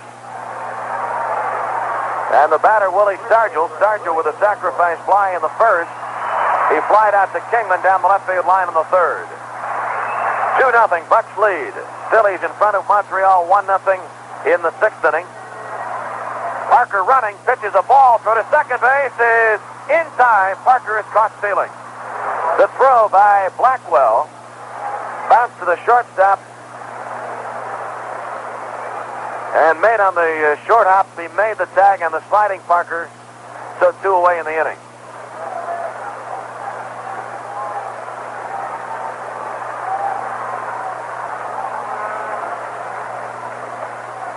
Pitch to Stargell, misses 2-0.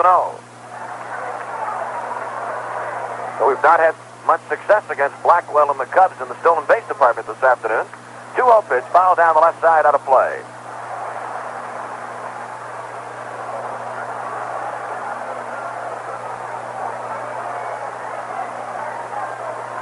National League record, by the way, for most double plays in a 9-inning game is 7. Houston did it against San Francisco in May of 1969. It is both the National and Major League record. Pitch to Stargell is a strike. That's pretty good, 7 double plays in 9 innings. We've gotten 4 in the first 5.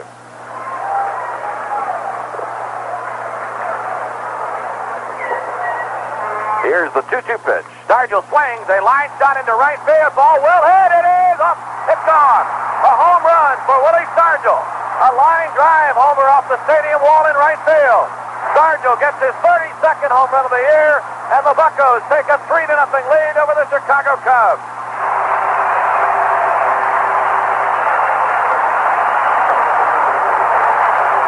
Stargell jumping on a 2-2 pitch. And boy, did it jump out in a hurry. Line drive home run for Stargell. Number 32 on the year. Willie greeted in front of the dugout and tipping his cap to the crowd. And boy, anybody that's got anything black and gold here this afternoon, pom-poms and ski caps and pirate caps and bad bandanas, they're waving it all. Standing ovation. Stargell will come out again. Willie comes out and tips his cap to a standing pirate crowd. Stargell with a line drive home run over the wall in right field off Lynn McLaughlin. 3-0 Pirates lead. Milner the batter. Here's McLaughlin's first pitch, and Milner takes a strike.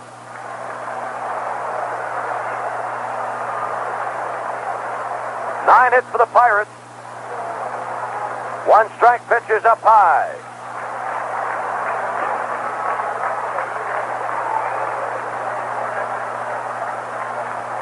Right-hander has the sign. Here's the 1-1 pitch.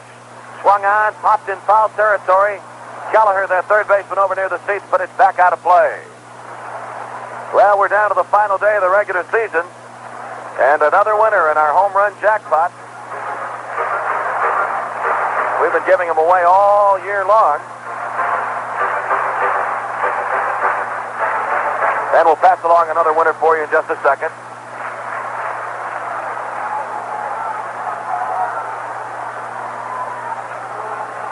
One-two pitch. Milner swings and misses. Pirates in the fifth inning. One run on 2 hits, a solo home run by Willie Stargell. And after 5 innings of play, it's our Pittsburgh Pirates 3 and the Chicago Cubs nothing. Well, on Willie Stargell's 32nd home run of the year, congratulations to Ron DeGenera of Venetia, Pennsylvania. Ron, you'll be receiving our home run prize package, a $25 Western Pennsylvania Restaurant Association gift certificate and a $25 gift certificate from Allied Florists of Pennsylvania. 148 winners in 1979. Couple of notes here as we get ready to go to the 6th. Louis Spagnolia of Freedom, Pennsylvania, celebrated an 80th birthday on Friday. They're going to be celebrating his birthday today. A note from his daughter-in-law, Patricia Spagnola. Happy birthday, Louis. And a happy birthday to Joseph Mitter from Connellsville, 85 years of age yesterday. All right, the Pirates are leading 3-0. The Phillies have a 1-0 lead over the Expos. Philadelphia is batting now in the top of the 6th inning. Matter of fact, in the 6th, Larry Bowa walked. Big McBride struck out, and now Mike Schmidt is the batter. So the Phillies have 1 on, 1 out, leading 1-0, 6th inning at Montreal. 2, the big number, combination of Pirate victory and an Expo defeat would give it to the Bucks. Thompson trying to bunt his way on and fouls it off, strike 1.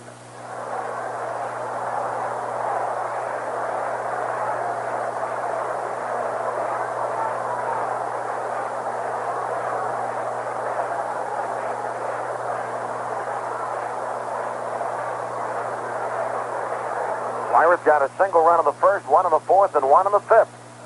Chicago now batting in the 6th. There's the 1-strike pitch, a bouncer to Stargell at first.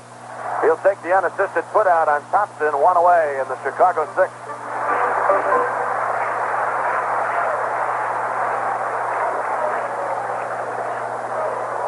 First baseman, Bill Buckner. That'll bring up first baseman Billy Buckner.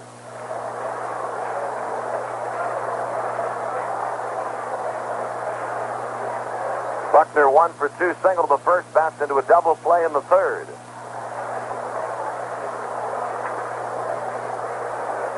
Pirates 3, Cubs nothing. Chicago batting in the top of the 6th.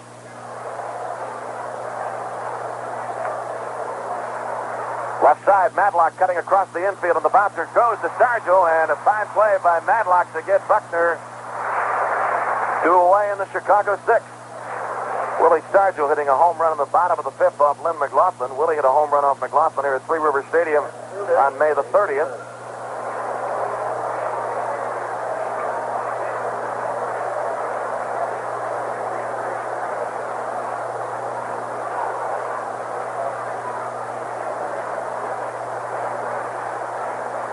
Home runs for Stargell. Dave Kingman steps in. He's 1 for 2. And Willie is 5th in the home run race this year. Kingman number 1 with 47. Schmidt with 45. Dave Winfield with 34. Bob Horner hit his 33rd today. He is 4th. Stargell is 5th at 32. Kingman, a swing and a miss, strike 1.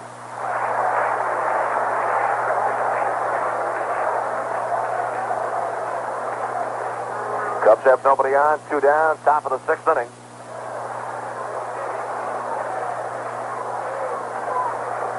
Bruce Keeson all the way for the Bucks. The 1-strike pitch, swing, and a foul back. 0-2.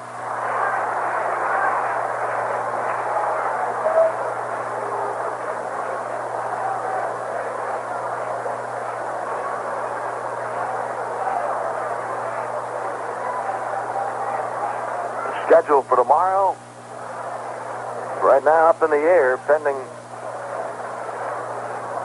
what happens here this afternoon with the Bucks and the Cubs, Expos, and Phillies. Pitches down low to Kingman. It pops up on the net. 1 ball and 2 strikes.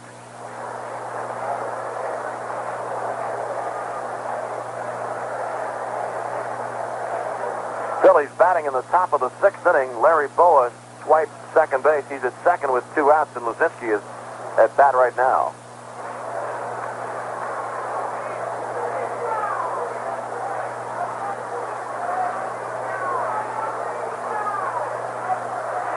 Now the 1-2 pitch to Kingman, swung on, a drive into left field, well hit.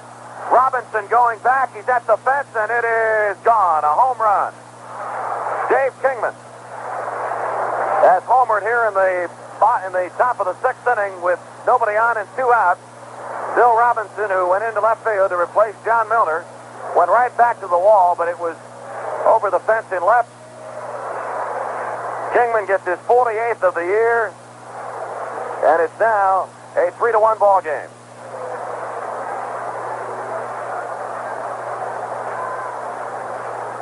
And the batter, right fielder Larry Bittner.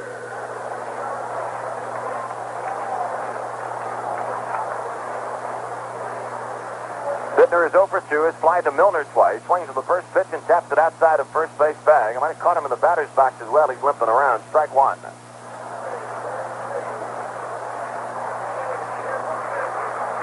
Eagle game, ladies and gentlemen, is in the 3rd quarter. Just posted the 3rd quarter score that we told you about. The Philadelphia Eagles leading the Pittsburgh Steelers 17-7.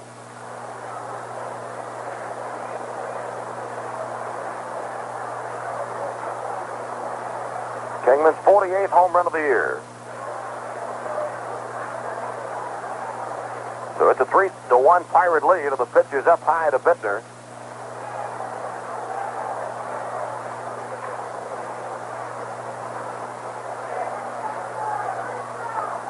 Swings and fouls it off left side. 1 ball and 2 strikes. Understand that Larry Bowa went to third on a wild pitch, and Greg Luzinski walked. So the Phillies have runners at first and third. Top of the 6th inning, 2 outs at Olympic Stadium in Montreal. Here it's the top of the 6th inning. After 2 outs, Kingman with a solo home run at 48th of the year. And now the count, 1 ball and 2 strikes on Larry Bittner. Keeson's pitch. Up high. Bittner had a notion but laid off. Right-hander Enrique Romo, left-hander Grant Jackson warming in the Pirate bullpen. Here's the pitch, swung on and popped down the left side. Shortstop Foley calling for it. Camps under it and has it. The Cubs are out in the 6th inning. They have to settle for 1 run on 1 hit. The home run by Kingman. After 5.5 innings to play, it's our Pittsburgh Pirates 3 and the Chicago Cubs 1. Ball game moves to the bottom of the 6th inning. The Pirates got a run in the 1st inning when Stargell sacrifice fly scored Foley. Pirates made it 2-0 in the 4th. The Garner infield single got Milner home from third. It was 2-0 at that point. And then Stargell's 32nd home run of the year with 2 outs in the 5th on a 2-2 pitch, making it 3-0 Pirates. So Stargell with 2 RBIs this afternoon, 82 RBIs in the season. The Kingman home run on the top of the 6th inning, accounting for the lone Chicago run. Now the bottom of the 6th, Bill Madlock, Ed Ott, and Phil Garner the batter. Batters here in the 6th inning. Madlock steps in 2 for 2. Bill Madlock, his batting average has jumped 18 points Major prize winners listed. in the last 10 or 11 days. Madlock 2 for 2 this afternoon. Single to left in the 2nd, single to center in the 4th. Here's the pitch to him. Swung on and pops it up. Third baseman Kelleher drifting into foul territory about halfway up the third base line, and he makes the grab in foul ground. Madlock is out 1 away. John Milner left the game with a slight pulled muscle in the thigh. Section 635, row W, 13. Left the game after 5 complete. Bill Robinson went into play left field in the 6th. Ed Ott, the batter, he's 0 for 2. Has struck out and fouled out. Nobody on, 1 down, bottom of the 6th. Pirates leading 3-1.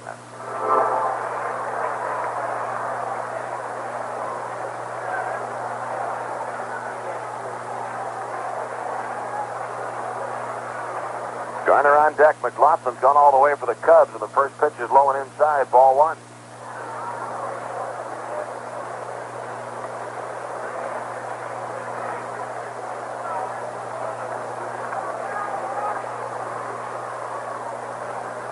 Now the 1-0 pitch. A swing and a foul tip, and it's 1-2.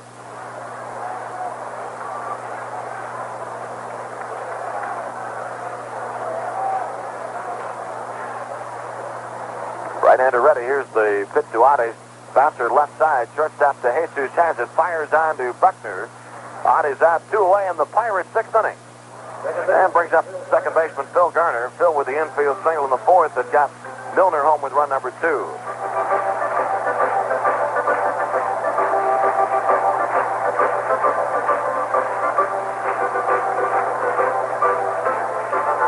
By the way, we understand that in that Philadelphia game, Greg Gross singled to center to drive in Larry Boa. So the Philly lead is now 2-0 over Montreal. Phillies leading 2-0 in the 6th inning at Olympic Stadium. Pitch to Garner is a strike. And the Phillies are still batting. 2-0 Philadelphia, top of the 6th inning. Here it is 3-1 Pirates in the bottom of the 6th. Here's the 1-strike pitch. In for a called strike 2.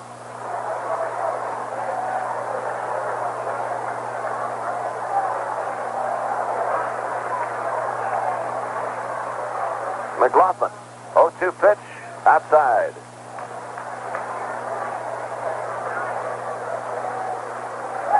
Phillies got the bases loaded in that top of the 6th inning, but then John Vukovich grounded to Spire for out number 3. So the Phillies settle for 1 run, and they have a 2-0 lead over Montreal after 5.5 innings. Pitch to Garner, and it's 2-2. Garner with a .294 batting average. Standing in. Crowd being informed of that score in Montreal now. Here's a 2-2 pitch. It's outside. And a full count. So the Bucks lead the Cubs by 2 here at Three Rivers. The Phillies lead the Expos by a pair in Montreal.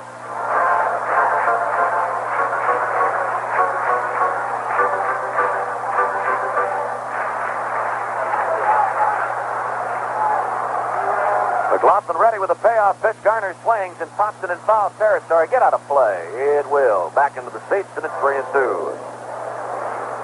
Ladies and gentlemen, let me ask that you remain off the playing field following the game, so we may make the prize day draw for the major prize winner. If you are a major prize winner, please remain off the playing field following the game. Bottom of the 6th inning.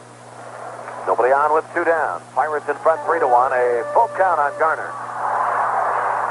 Here's the payoff pitch. Swung on and popped out of play.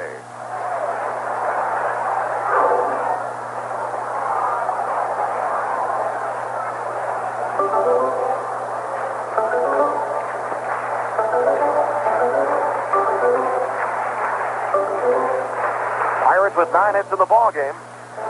That at least 1 in each of the first 5 innings. Of Lynn McLaughlin. Leading 3-1. Here's the payoff pitch. Swung on, a shot to third. Kelleher has it, fires across to Buckner, and Garner is out. Pirates are retired 1-2-3 in the 6th after 6 complete innings of play. On this final Sunday of the regular season at Three River Stadium, it's our Buccos 3 and Chicago 1.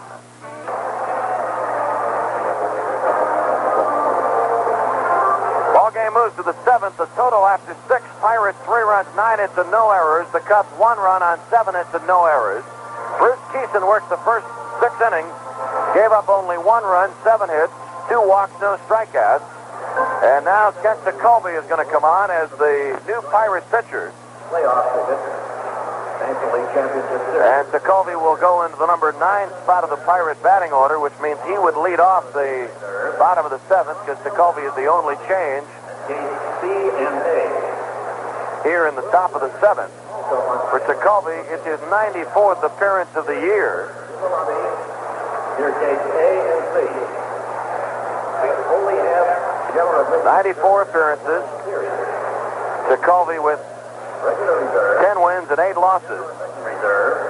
Has 30 saves. He is 1 save away from tying the record of 31. And he comes on here in the 7th inning again to keep you informed on that Philadelphia score. The Phillies are leading the Expos 2-0.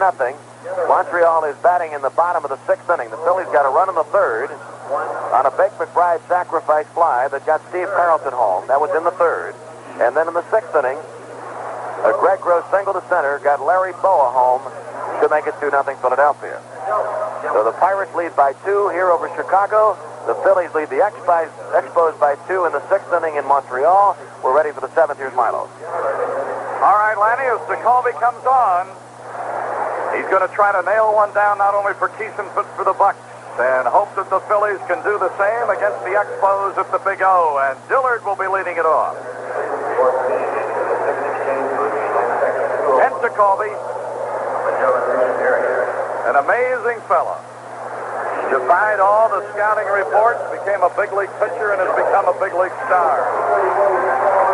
Facing the Cubs for the 6th time. Keeson's old blister problem reared its ugly head again, and that's why Buster had to leave the game. So Jacoby is on in relief of Keeson. Dillard 1 for 2 at a base hit in the 4th inning.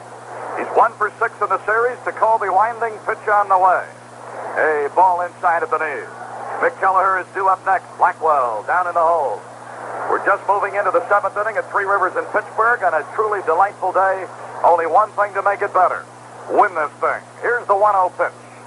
And a strike call to cross the letters on a riding submarine. And it's 1-1.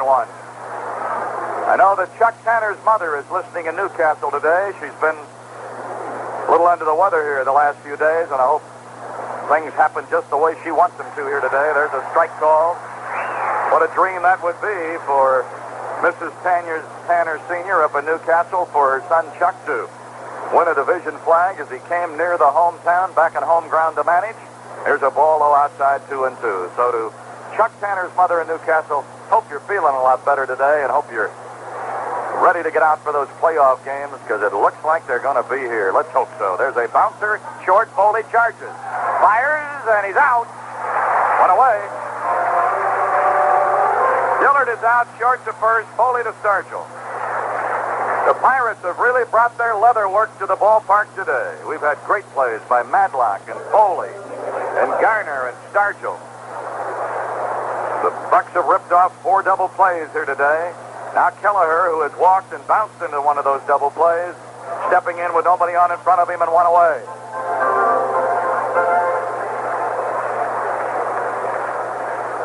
Right-hand reliever Jacoby ready to work on Kelleher, and here's the pitch to him, and it is a little outside to make it 1 ball and no strikes. Blackwell has moved on deck. Nobody on base. Dillard started the inning by bouncing to Foley. Jacoby into that big motion. Here's the pitch. And low outside with his sinker makes it 2-0.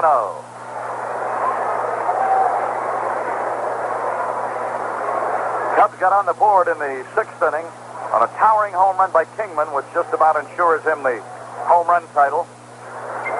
Here's the 2-0. And a strike is called. Mike Schmidt would have to go on a real tear, and they'd almost have to have extra innings at Montreal, and nobody wants that. At least nobody that's a Pirate fan. Here's the pitch. That's outside, makes it 3-1 to Mick Kelleher.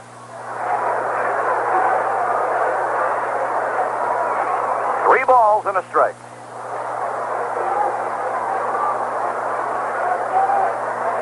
Jacoby ready, kicks and brings it, and it is a strike called. Unbuckled his belt with that one, and it's 3-2.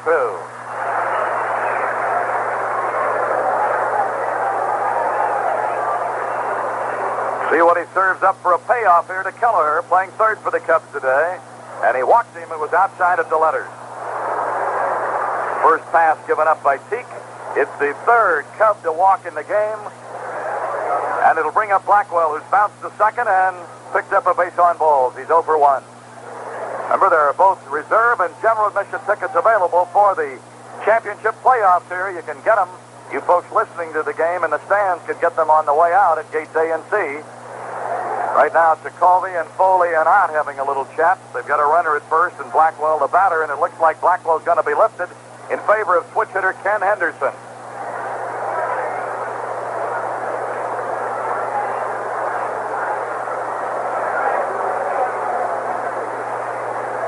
they've had a little chat out on the hill.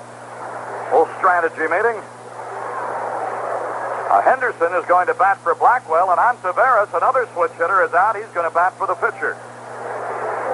So Joe Malfitano going right by the book. He's going to play it right out to the hill here. Well, that's for Jim Blackwell.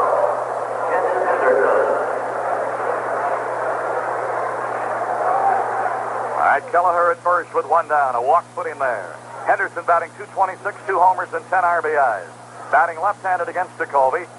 Lined it foul down the left side. It'll kick up into the box seat railing and on out into left where Bill Robinson will chase it down. Well, I said there were 2 pinch hitters. Some guy in the front row leaned out over and wanted to make sure. If after 4 years when I say it, you don't know I mean it, you haven't been listening. No balls and 1 strike.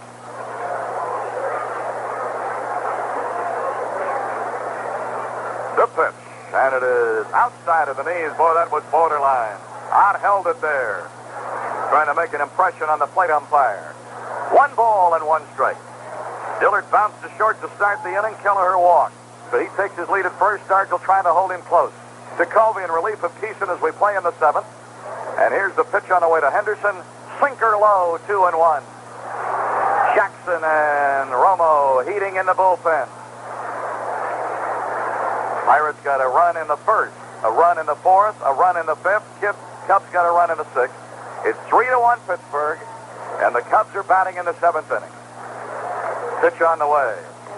Outside, ball 3. He's going to have to look at another switch hitter here in a moment. Jacoby needs to get a page out of Keeson's double playbook.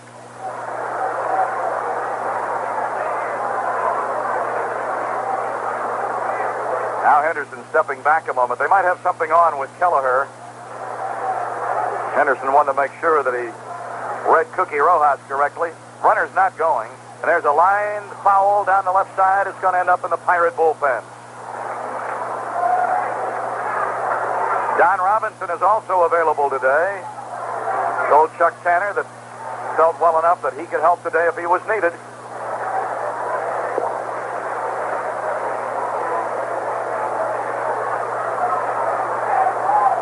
Bucks on top by a pair, and the runs belong to Keeson. Jacoby's trying to save them for him.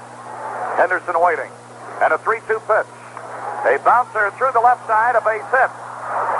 Kelleher will streak to third. The throw will come to second from Robinson to Garner. So the Cubs set up shop on Jacoby, and it'll bring up Ontiveros. First hit off Zeke, 8th hit for Chicago. And Ontiveros will be announced as the pinch hitter. And Harvey Haddix is going to be on his way. For the Cubs, number 16, Ontiveros. Standing for Jim McLaughlin. Ontiveros had a double that hurt yesterday. Drove in 2 runs. In fact, it was a knockout punch on Blyleven. Got a pinch runner. Kurt Siebert is going to be the pinch runner for Henderson at first base. Also to bring you up to date, the Expos did not score in the bottom of the 6th inning. Then in the top of the 7th, the Phillies are still batting. Steve Carlton bounced to Spire. Rose reached on a Spire error. Larry Boa fouled out to Larry Parrish, and Bake McBride singled to center. So they've got McBride at first, Rose at second with 2 away in the Phillies 7th. Phillies leading 2-0. All right, Harvey Haddix and Ed Ott have had their chat with Kent Jacoby. He's pointing back to Foley, getting things all straight. Siebert, the pinch runner, doing a little dashing around first, getting loose. Harvey Haddix, pitching coach, headed back into the dugout. Jackson and Romo continue to throw just in case. Ontiveros hitting .285, 4 homers and 56 runs batted in, 2 for 6 in the series with 2 ribbies. Against us for the year, he's 15 for 54 with 5 runs batted in. Fly ball with any depth makes it a 1-run game. So here's where, if it doesn't sound greedy, we need our 5th double play.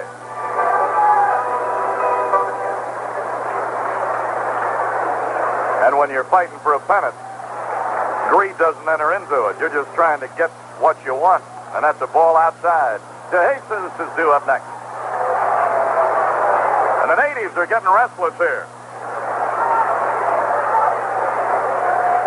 1 ball and no strikes. Runners on the corners with 1 away. On Severus, batting left-handed against Jacoby. There's a fly ball bending down the left side. Robinson will make the play toward the corner, but it will get Kelleher home, and it is indeed a 1-run game. Sacrifice fly, RBI to left off the bat of Severus. That makes it 3-2. Bucks still in the lead, but down to a run advantage.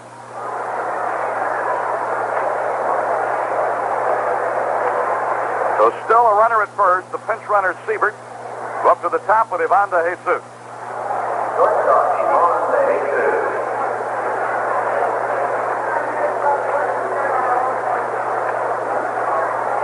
De Jesus today is 1 for 3. Gives him 2 for 12 in the series.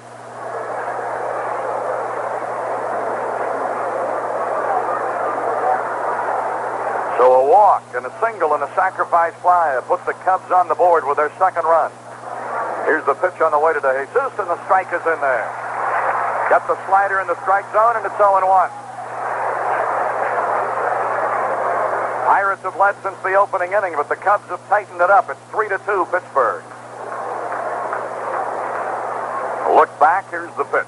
There's a high fly ball, shallow right center. Parker says, I've got it. The Cobra's there. Side retired. 1 run, 1 hit, no errors, a walk, and a man left. Now it's time for the last 7th inning stretch of the regular season, and a crowd that looks like it's somewhere in the vicinity of 40,000 ready to get up and do just that. They'll be bringing on a new pitcher, and the Bucks will be looking for insurance with this score. Pirates 3, Cubs 2. Dick Tidrow is on. Here's an oddity. Keeson and McLaughlin, both the starters, threw identical numbers of pitches, 80. They are both gone. Tidrow is on for Chicago.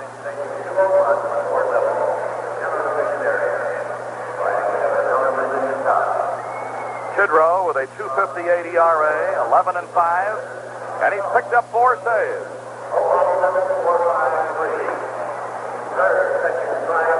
Following that Philly ball game, the Phillies did not score in the top of the 7th. Now in the bottom of the 7th, Ellis Valentine has flied out. Larry Parrish struck out, so 2 away, nobody on. Bottom of the 7th for the Expos, and Steve Carlson has 9 strikeouts this afternoon against the Expos. Along with Tidrow, their other battery has changed, and Krim is on to do the catching. Kent Jacoby will be leading it off here.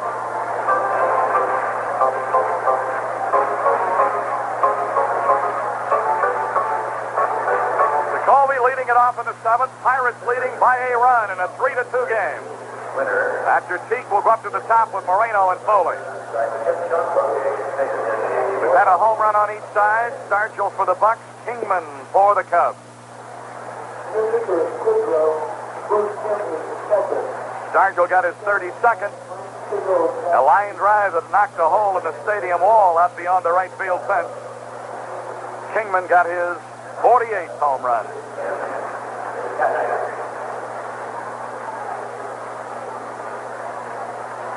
All right, Jacoby ready to step in now against Dick Tidrow.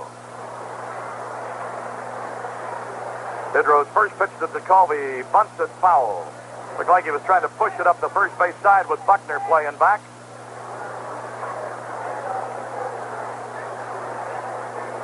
Jacoby doesn't get a chance to bat that much. Late relievers seldom do. But he's had a couple of hits this year and driven in a run. Strike called on the inside corner, and Teague is gone on 3 pitches. So Tidrow opens up. Started a breaking ball way inside. That back Teague off the plate, and when it broke, it caught the inside corner. That's 6 strikeouts against the Pirates in the game. McLaughlin had 5 before he left. Here's Omar Moreno 0 for 3. Kelleher made a fine play on Moreno in the 3rd inning to rob him of a chance to beat out a shot down the third base side. Mick Kelleher showing some good glove work in this series, playing both 2nd and 3rd. Here's the pitch to Moreno, and a ball outside. It's 1-0. Foley has moved on deck. Pirates have 3 runs, 9 hits. The Cubs 2 runs, 8 hits. There have been no errors in the game. Here's the 1-0 to the Antelope. Outside ball 2. Parker leading the way again today with 3 hits. RBIs, Stargell a pair, 1 on a homer, another on a sacrifice fly. Garner got a run home with a single. Outside ball 3.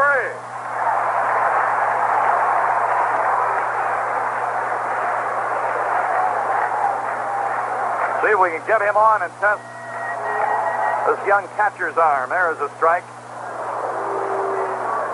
Bruce Kim, K-I-M-M, he caught the late innings yesterday, did a good job. The 3-1 to Moreno. Ball, he walked him.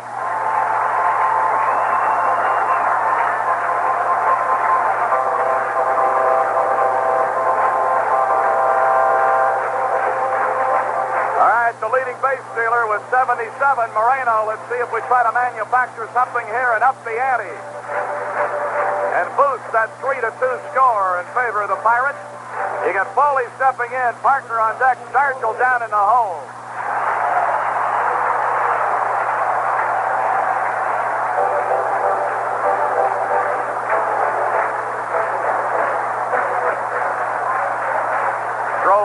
Not close. He just lobbed it over. That could be a decoy. Don't want to take a chance on here with Foley batting and Parker due up next. Want to take advantage of that walk if you can, and that's the purpose of it here as Moreno takes his lead. Not a big lead. Throw over. Hey, almost caught him leaning. As Tidrow fired it over that time.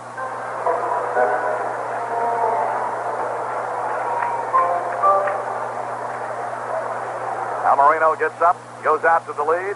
Still doesn't have that front foot out on the carpet. Tidrow checks him. Over the shoulder he looks. And he hit Foley, and the ball ricocheted and knocked the plate umpire Bruce Fromming down. And both trainers are out to check Fromming. The ball hit Foley, ricocheted, and jarred Fromming, and he is down.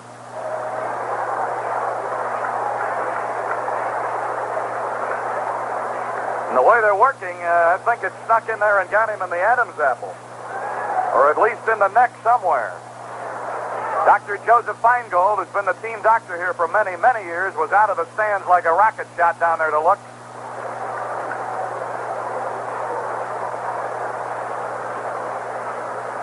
They're so crowded around him, and now with Dr. Feingold completely blocking our view from directly behind home plate. No way to tell just where they are administering the first aid. They're getting him up.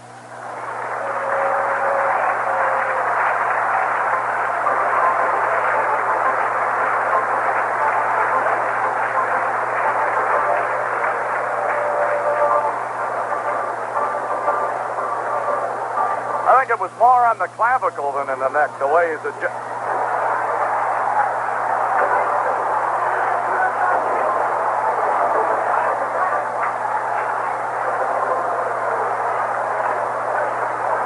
umpires are there to see if he's going to be able to continue. I think it hit him on the collarbone more than on the neck, and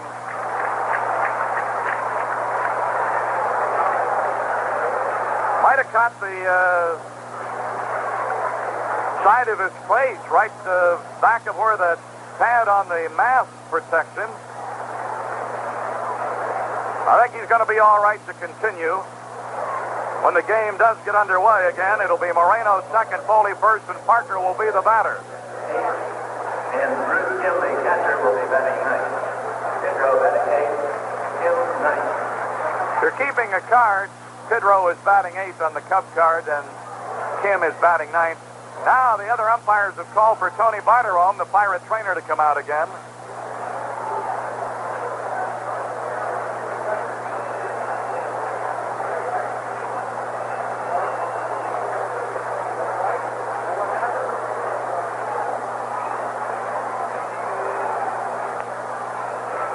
All right, he's going to be able to stay in.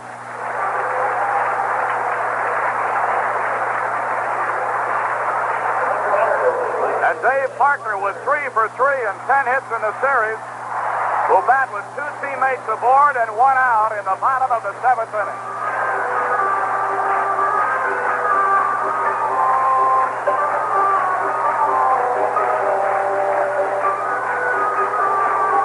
Parker has 3 singles here today.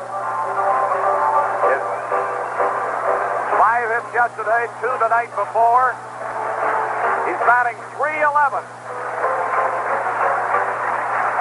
And the big prize day crowd urging Parker here to get us some insurance for Jacoby to work on in the 8th and 9th.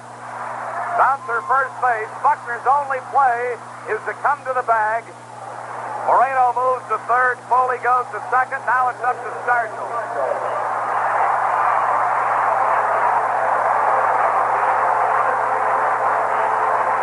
With Parker up there, Buckner was playing way back in the bag, and by the time he got the ball, he had no play except to come to the bag himself.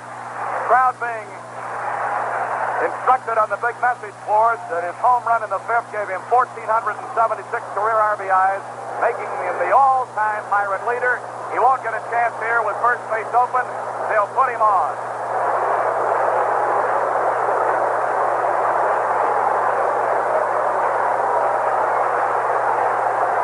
Then the bases will be loaded for Bill Robinson,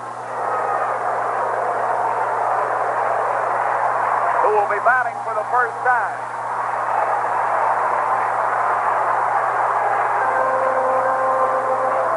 Montreal, Philadelphia situation. The Expos did not score in the 7th, and then the 8th. Brzezinski struck out, Gross bounced out, McCarver popped up. So they're in the bottom of the 8th in Montreal with the Phillies leading 2-0. The Phillies got a run in the 3rd, a run in the 6th. And the Phillies getting an outstanding pitching performance this afternoon from veteran left-hander Steve Carlson. All right, Bruce Kim, the catcher, has gone out to talk to Tidrow, the rookie catcher and the veteran reliever getting together. Bill Robinson stepping in for the first time today. He replaced Milner a couple of innings ago when John had to leave with a muscle pull. Robinson batting .262, 24 homers, 73 runs batted in. The bases are loaded. 2 out, 7th inning. Pirates leading 3-2. Pitch to Robinson. Check swing. Kim wants an appeal. First base umpire says no, he didn't. It's ball 1 and no strike.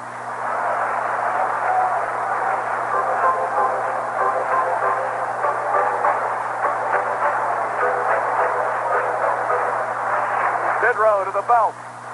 The 1-0 to Robbie. Low inside, ball 2. Bill Madlock would be next. Moreno's at third, he walked. Foley's at second. He was hit by a pitch. Stargell's at first, an intentional pass put the captain on. The bases are full for Robinson. The 2-0 from Tidrow. Fouled off, rolls back into the Cub dugout on the third base side. 2 balls and 1 strike. Pirates scored first. Eventually led 3-0. Right now they're leading 3-2. Bill Robinson is the fellow who can change all of that. 2 balls and 1 strike. Tidrow shakes off a sign. Now he has the one he wants. Comes to the set, delivers to Robbie. There's a shot into right field, a base hit. 2 runs are going to score. Stargell will go to third, and all of a sudden, it's 5-2 Pirates.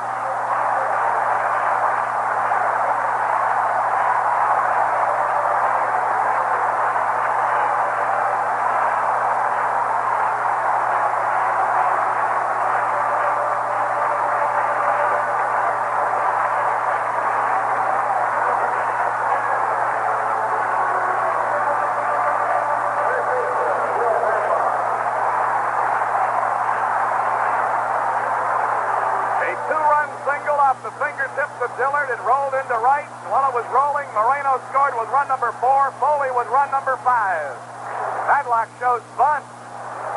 Trying to squeeze the captain in, and it's strike 1.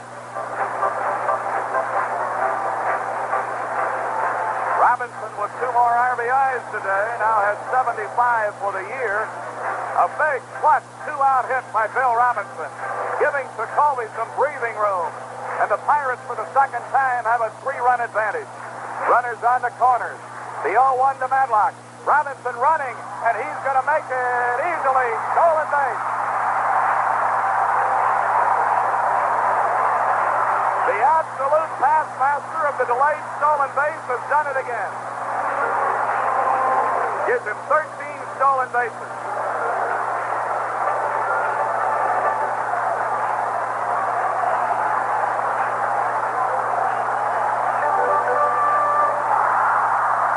One ball, one strike. Runners second and third, 2 away. Madlock with a high bouncer short. DeJesus's throw will be in time, and the side has been retired, but the Pirates put a deuce on the board. With only one hit, but it was a big clutch variety from Bill Robinson. 2 runs, 1 hit. No errors, 2 left. Now Kent Jacoby can go to that hill in the 8th inning, looking up at a bigger lead. With this scoreboard result under the run column, it looks like this. The Pittsburgh Pirates 5.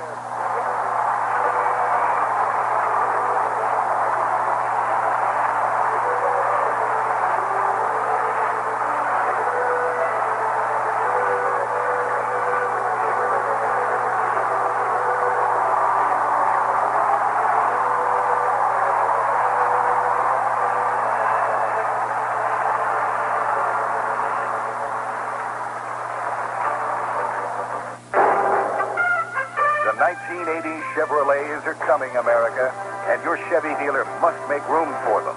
So if you're ready for a really smart buy, this is your chance to pick up on a great Chevy value. Because right now, your Chevy dealer's year-end car and truck clearance is on. And what a great selection, too. Caprices, Impalas, Monte Carlos, and Malibus, plus tough full-size Chevy pickups, vans, and Blazers. Now is the time for you to get in on the full-size room, ride, and comfort of the new Chevrolet Caprice and Impala, America's favorite full-size cars and wagons. And if your taste runs towards the distinctive Chevrolet Monte Carlo or the roomy Chevy Malibu, now is the time to buy. They're the cars and trucks you want, America, and they're all waiting for you now during your Chevy dealer's year-end car and truck clearance. So see your Chevy dealer today and get a great Chevy value. All you have to do is hurry.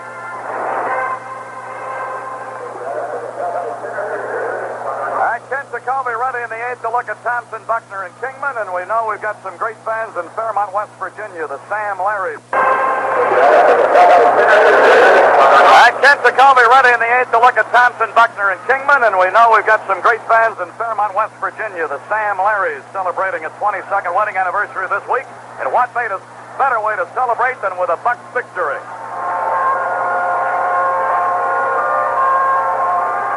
Thompson, the batter, 2 for 3. He's a left-hand batter. Jacoby's first pitch in the 8th inning is swung on. Looping line drive left field. Robinson there. 1 away in the 8th. Montreal and Philadelphia, the Expos in the bottom of the 8th.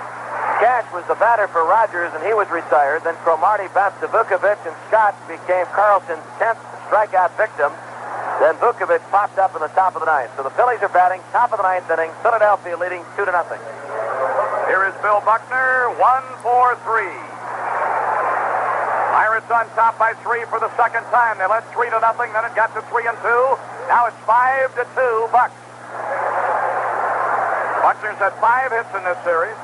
Jacoby's pitch to him is a straight slider right in on his hands, and it's 0-1.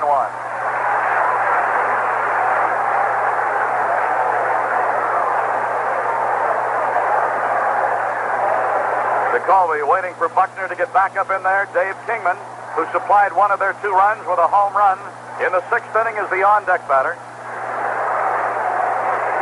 0-1 the count. Jacoby's pitch to Buckner shows bunt, fouls it back, strike 2.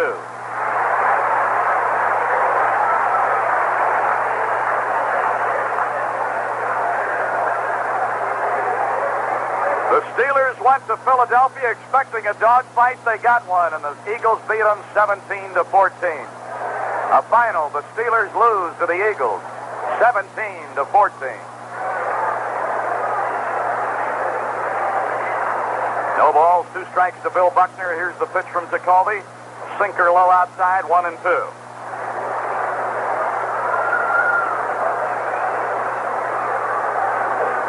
One of the members of the media who covers this all year long and comes to spring training every year, Stan Wall, celebrating a birthday over in the press box today. Here's the 1-2 to Buckner. Swinging a bouncer to Stargell. He's got it. He's going to go to the bag. 2 away.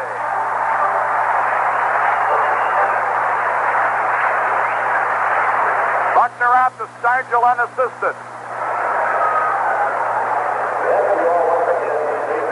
Now that'll bring up Kingman. Kingman bounced into a double play in the first, singled in the fourth, hit a home run in the sixth, and it was his 48th home run of the year.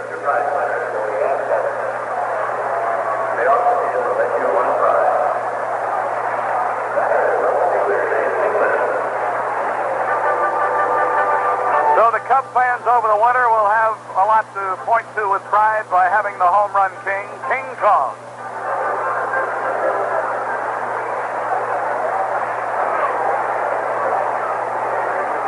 A Cub team that stayed in it till the middle of August.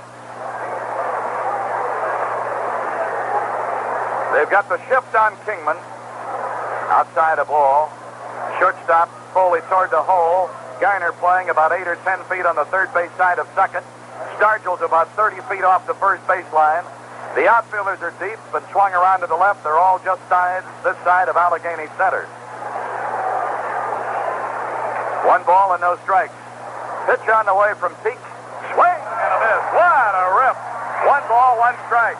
Final, the Phillies were just retired in the top of the 9th inning, so they're going to the bottom of the 9th in Montreal, and looks like it's going to be Dawson, Perez, and Tamargo due up in the bottom of the 9th with the Phillies leading 2-0. Well, they're going right down into the bottom of the 9th at Montreal, and here's the 1-1 to Kingman, swinging a foul on the screen, and it's 1-2. So if that holds and we hold here, raise the division flag at Three Rivers, and that could happen in the next 15 minutes.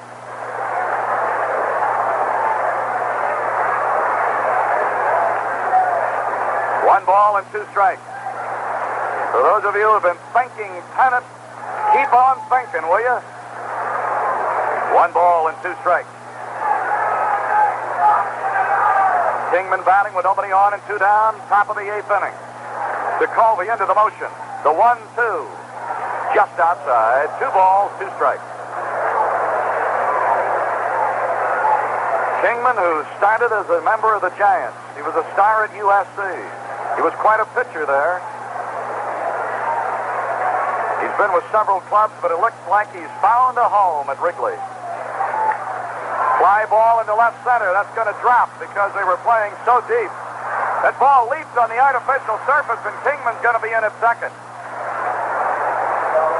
Even with the spring in the legs of Moreno, when that ball jumped, he couldn't even flag it down, and it rolled a bit behind him. That is hit number 2 off to Colby. Hit number 9 for the afternoon for the visiting Cubs. Gives Kingman 3 straight hits. Single home run double. And that will bring up Larry Bittner, who is 0 for 3.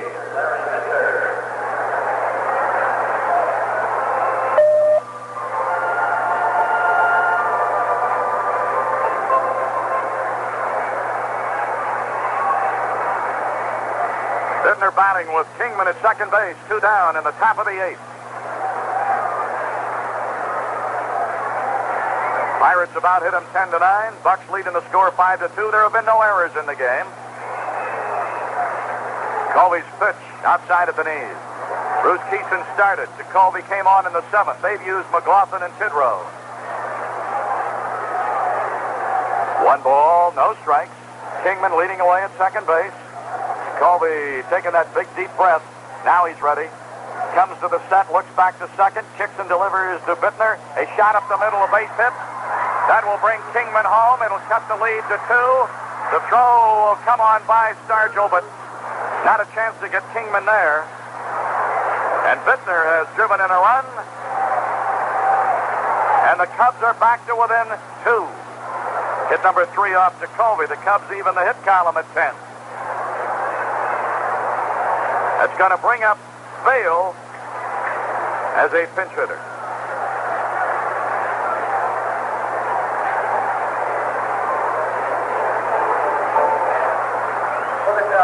Mike Vail hitting .333 with 7 homers and 34 runs batted in. Right-hand pinch hitter. Had a pinch hit single and an RBI in the 6th inning yesterday. Well, they scored 5 to move in front.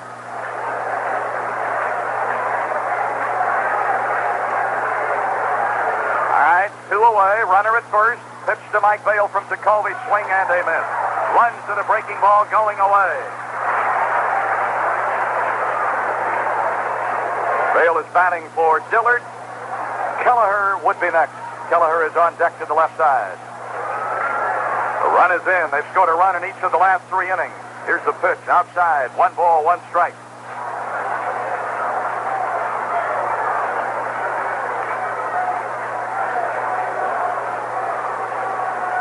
Out to Colby. Leaning on the knees. Reading the sign from Otter. Stretching and delivering. Outside low. 2 balls, 1 strike.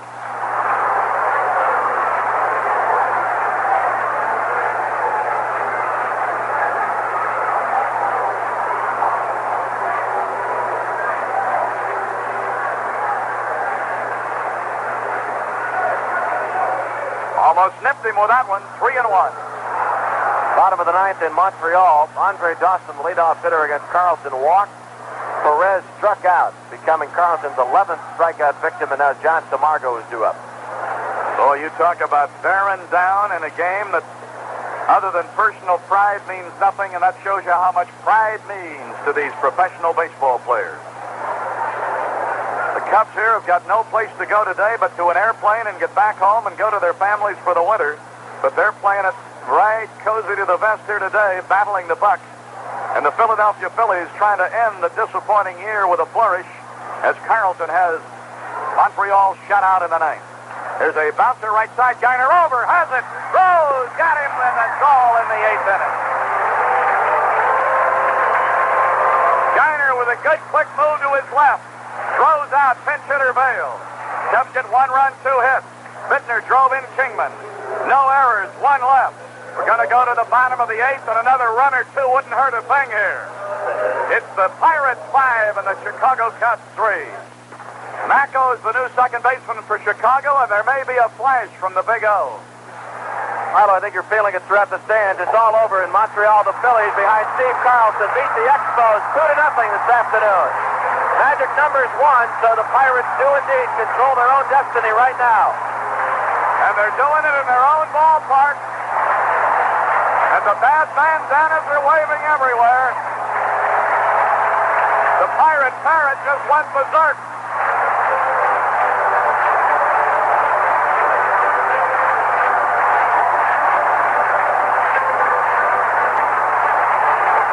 Ed Ott, 0 for 3, will be stepping in. Ott will be followed by Garner. Pirates leading 5-3. They know they can sew it up. They'd like to give Jacoby a little more to work with. Let's see if they can start something here. Inside a ball. We know we owe our stations a break, but we couldn't go away with that big roar of applause when it was announced that the Phillies had beaten Montreal. So we'll get you a break. I think we've got time now. Something's going on down the right field line. So let's get the break in right here. You're listening to the battling Bucks and almost division winners. It could happen in the next couple of minutes on the Pirates Baseball Network. For all your travel arrangements by air or car, stop in the Mid-State 3A Auto Club, Vine Street, downtown Johnstown. This is WJNL-FM, Johnstown.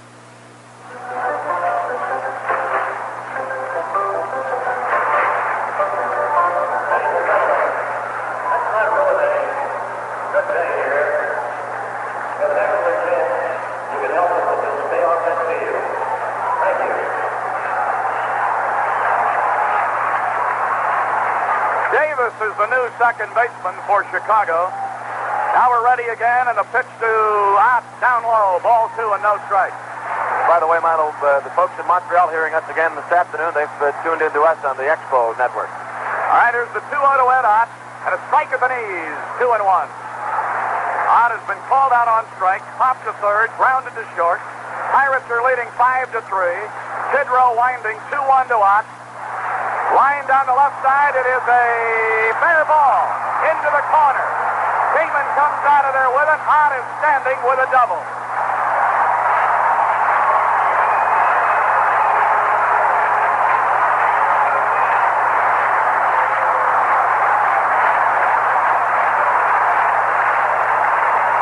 batter will be Phil Geiner, 1 for 3 today. Drove in the second run with a single in the 4th inning.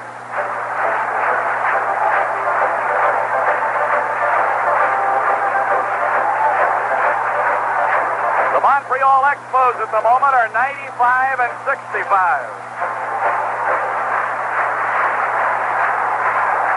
The Pirates at the moment are 97 and 64. If they hang on for this one, the flag flies in Pittsburgh. Here's the pitch to Garner. Way inside. Started that breaking ball off way inside. It never broken up to be near the plate, and it's 1 ball and no strikes. Ed on at second with a leadoff double, the 11th Pirate hit of the afternoon. Pirates trying to add to a 5-3 lead. Here's the 1-0. At the knees, too tight. 2 balls, no strikes.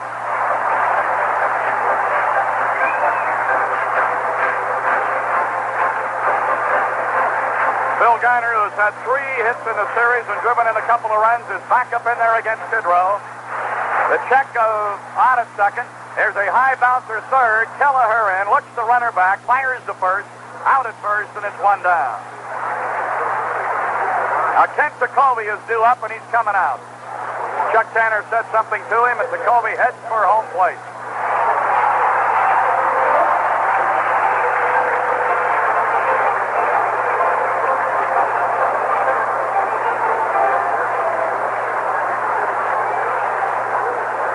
Now, if we hang on and get this, ball club will leave early tomorrow morning to Cincy, work out there tomorrow, start the National League playoffs on Tuesday. Jacoby's been up once, and he was called out on strikes in the 7th inning. Now the stretch, here's the pitch. Showed bunt and looked like he was going to swing away, and the pitch almost got him because he was leaning in. It's way inside a ball. When we go to the 9th, Jacoby will be on the hill, and the bullpen will be ready. The crowd is caught up in it now. Fouled into the backstop. 1 ball, 1 strike. On deck hitter is Omar Moreno, one of the big reasons we're where we are. And the fellow batting is too, Kent Jacoby.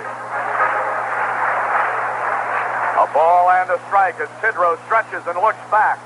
Long hesitation, here's the pitch. Swings and he misses at an outside breaking ball, and it's 1-2.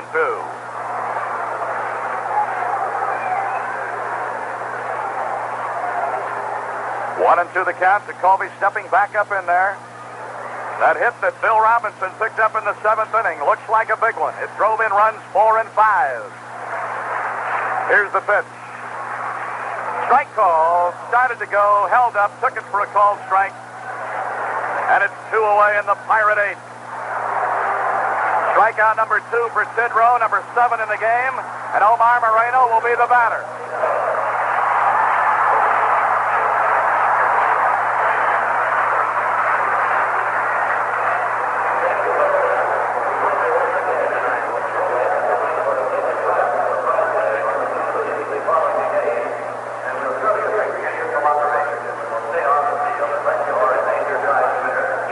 Patano has gone to the hill now. He's the interim manager.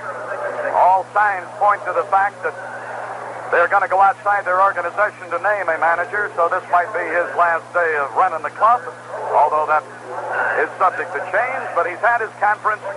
Ed on is at second base, 2 away. Ball game is in the bottom of the 8th inning. Looking ahead to the Cub 9th, they will have Kelleher due up. The bottom third of the order due for Chicago. So Amalfitano will have a chance to go to his bench again because the pitcher, Tidwell, is due up second in the inning. But right now, Omar Moreno trying to deliver as Robinson did in the 7th with a clutch 2-out hit and spread the gap. It's 5-3 Pirates. Here's the pitch on the way from Tidrow out of the stretch, a swing and a foul into the backstop, and it's strike 1. Jack Buck, veteran voice of the Cardinals for many, many years, is monitoring now as the vast Cardinal network will be telling all the folks back in Missouri and all over the Midwest and Southwest about how it's coming in Pittsburgh, knowing full well that Montreal's been beaten by the Phillies. And all it has to do to end it is for the Pirates to hang on here. No balls, 1 strike, pitch on the way. Breaking ball stayed outside at the knees, and the count is even at 1-1. Moreno is 0 for 3 today. Got a walk in the 7th inning. Foley, right after that, was hit by a pitch. And then with 2 outs, Robinson got his first hit of the day. Drilled it by the second baseman. 2 runs scored. 1 ball, 1 strike. There's a smash to the shortstop. He has it. He's up and throwing. Got it. A whale of a play by DeJesus. Was it ever? And that'll do it in the inning.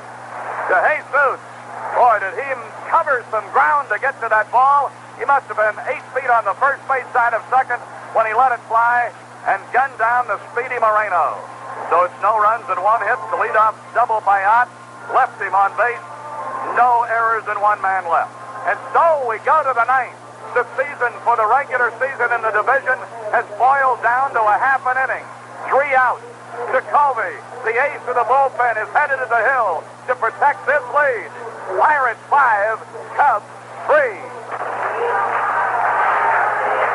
With the theme song of the Pirate Clubhouse, We Are Family, blaring in Three Rivers.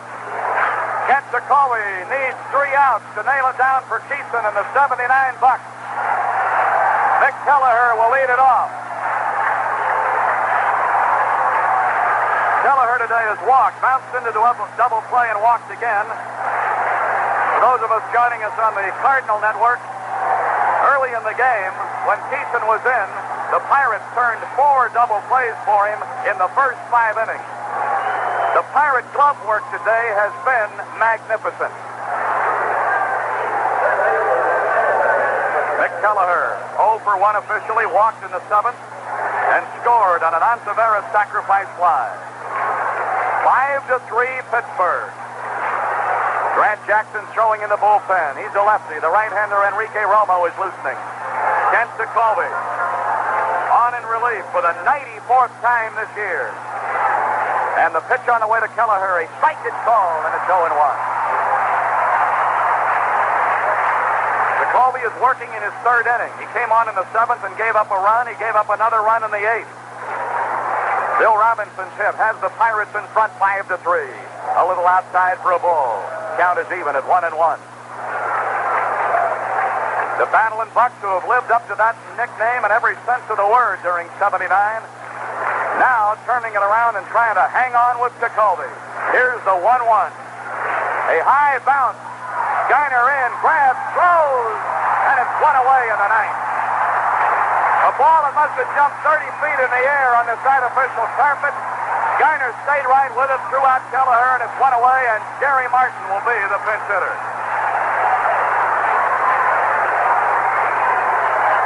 Jerry Martin, who can play all the outfield spots, played mostly center for the Cubs this year, will be jumping in with nobody on and 1 away. Then Bruce Kim, the young catcher who's been on the last couple of innings, is on deck. Jerry Martin for the year batting .272, 19 homers, 74 runs batted in.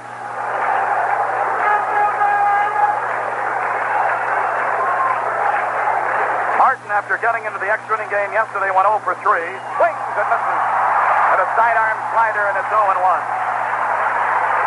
Martin against us for the year is 9 for 52 with 2 homers and 6 RBIs. Martin batting with nobody on base. 1 down, 9th inning. Pirates in front, 5-3. The magic number is 1. Here's the 0-1 to Martin. A high pop, right side. Stargell over with the box seat wailing. It's going to come back for him. He's got it. 2 away in the top of the 9th.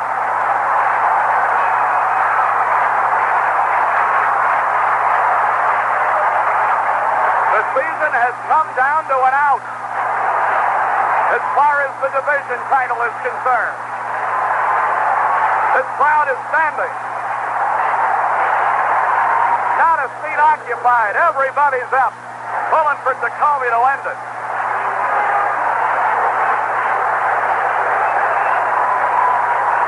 Bruce Kim, right-hand batter, facing Jacoby.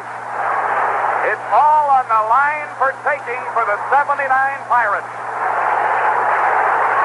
Here's the pitch. Strike on the letters, 0-1.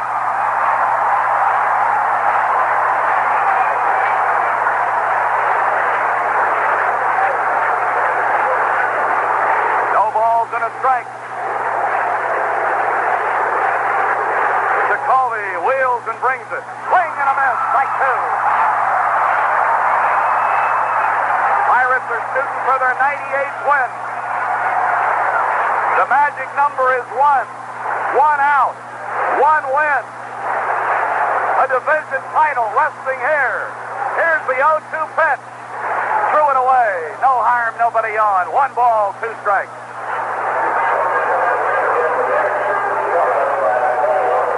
Well, we've said all week that this was Pirate Prize Day coming up, but the biggest prize of all is going to belong to the Pirate team and the Pirate organization. 1 ball, 2 strikes. Here's the pitch. A high pop. That should do it. Bill Madlock waiting. Madlock will squeeze it. The division title belongs to the Pirates.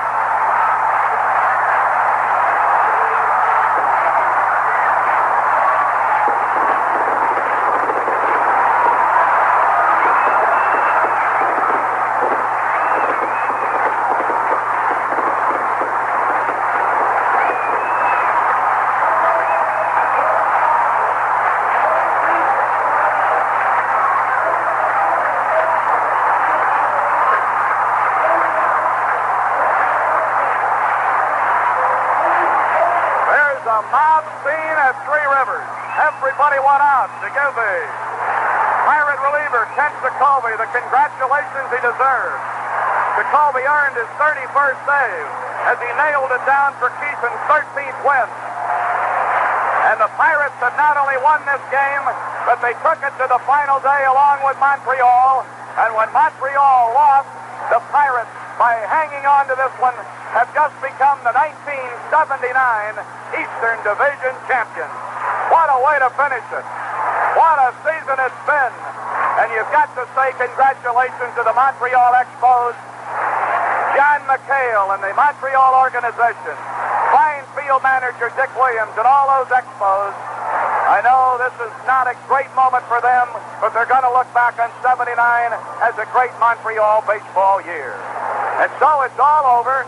We'll be back with the totals in a moment to go with this final title-winning score. The Pittsburgh Pirates 5, the Chicago Cubs 3. They're waiting to give the big prizes on the field, but the biggest prize of all is just hung in the clubhouse, the division flag. The Pirates win at 5-11-0, leave 8. Keeson the winner, 13-7. Dave Jacoby is 31st, winning RBI Robinson. Cubs 3-10-0, leave 6. Loser was the starter McLaughlin.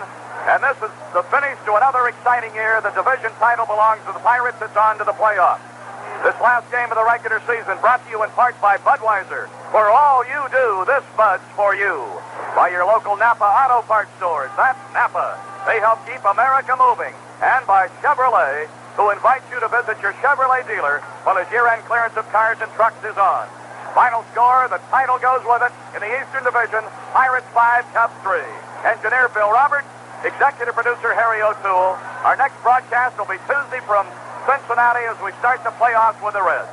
Now this is Milo Hamilton wishing you well, hoping you've had a big time today and cheer these Bucks on in the playoffs. Stay tuned for Lanny. He's got the scoreboard coming up in a moment right here on the Pirate Baseball Network.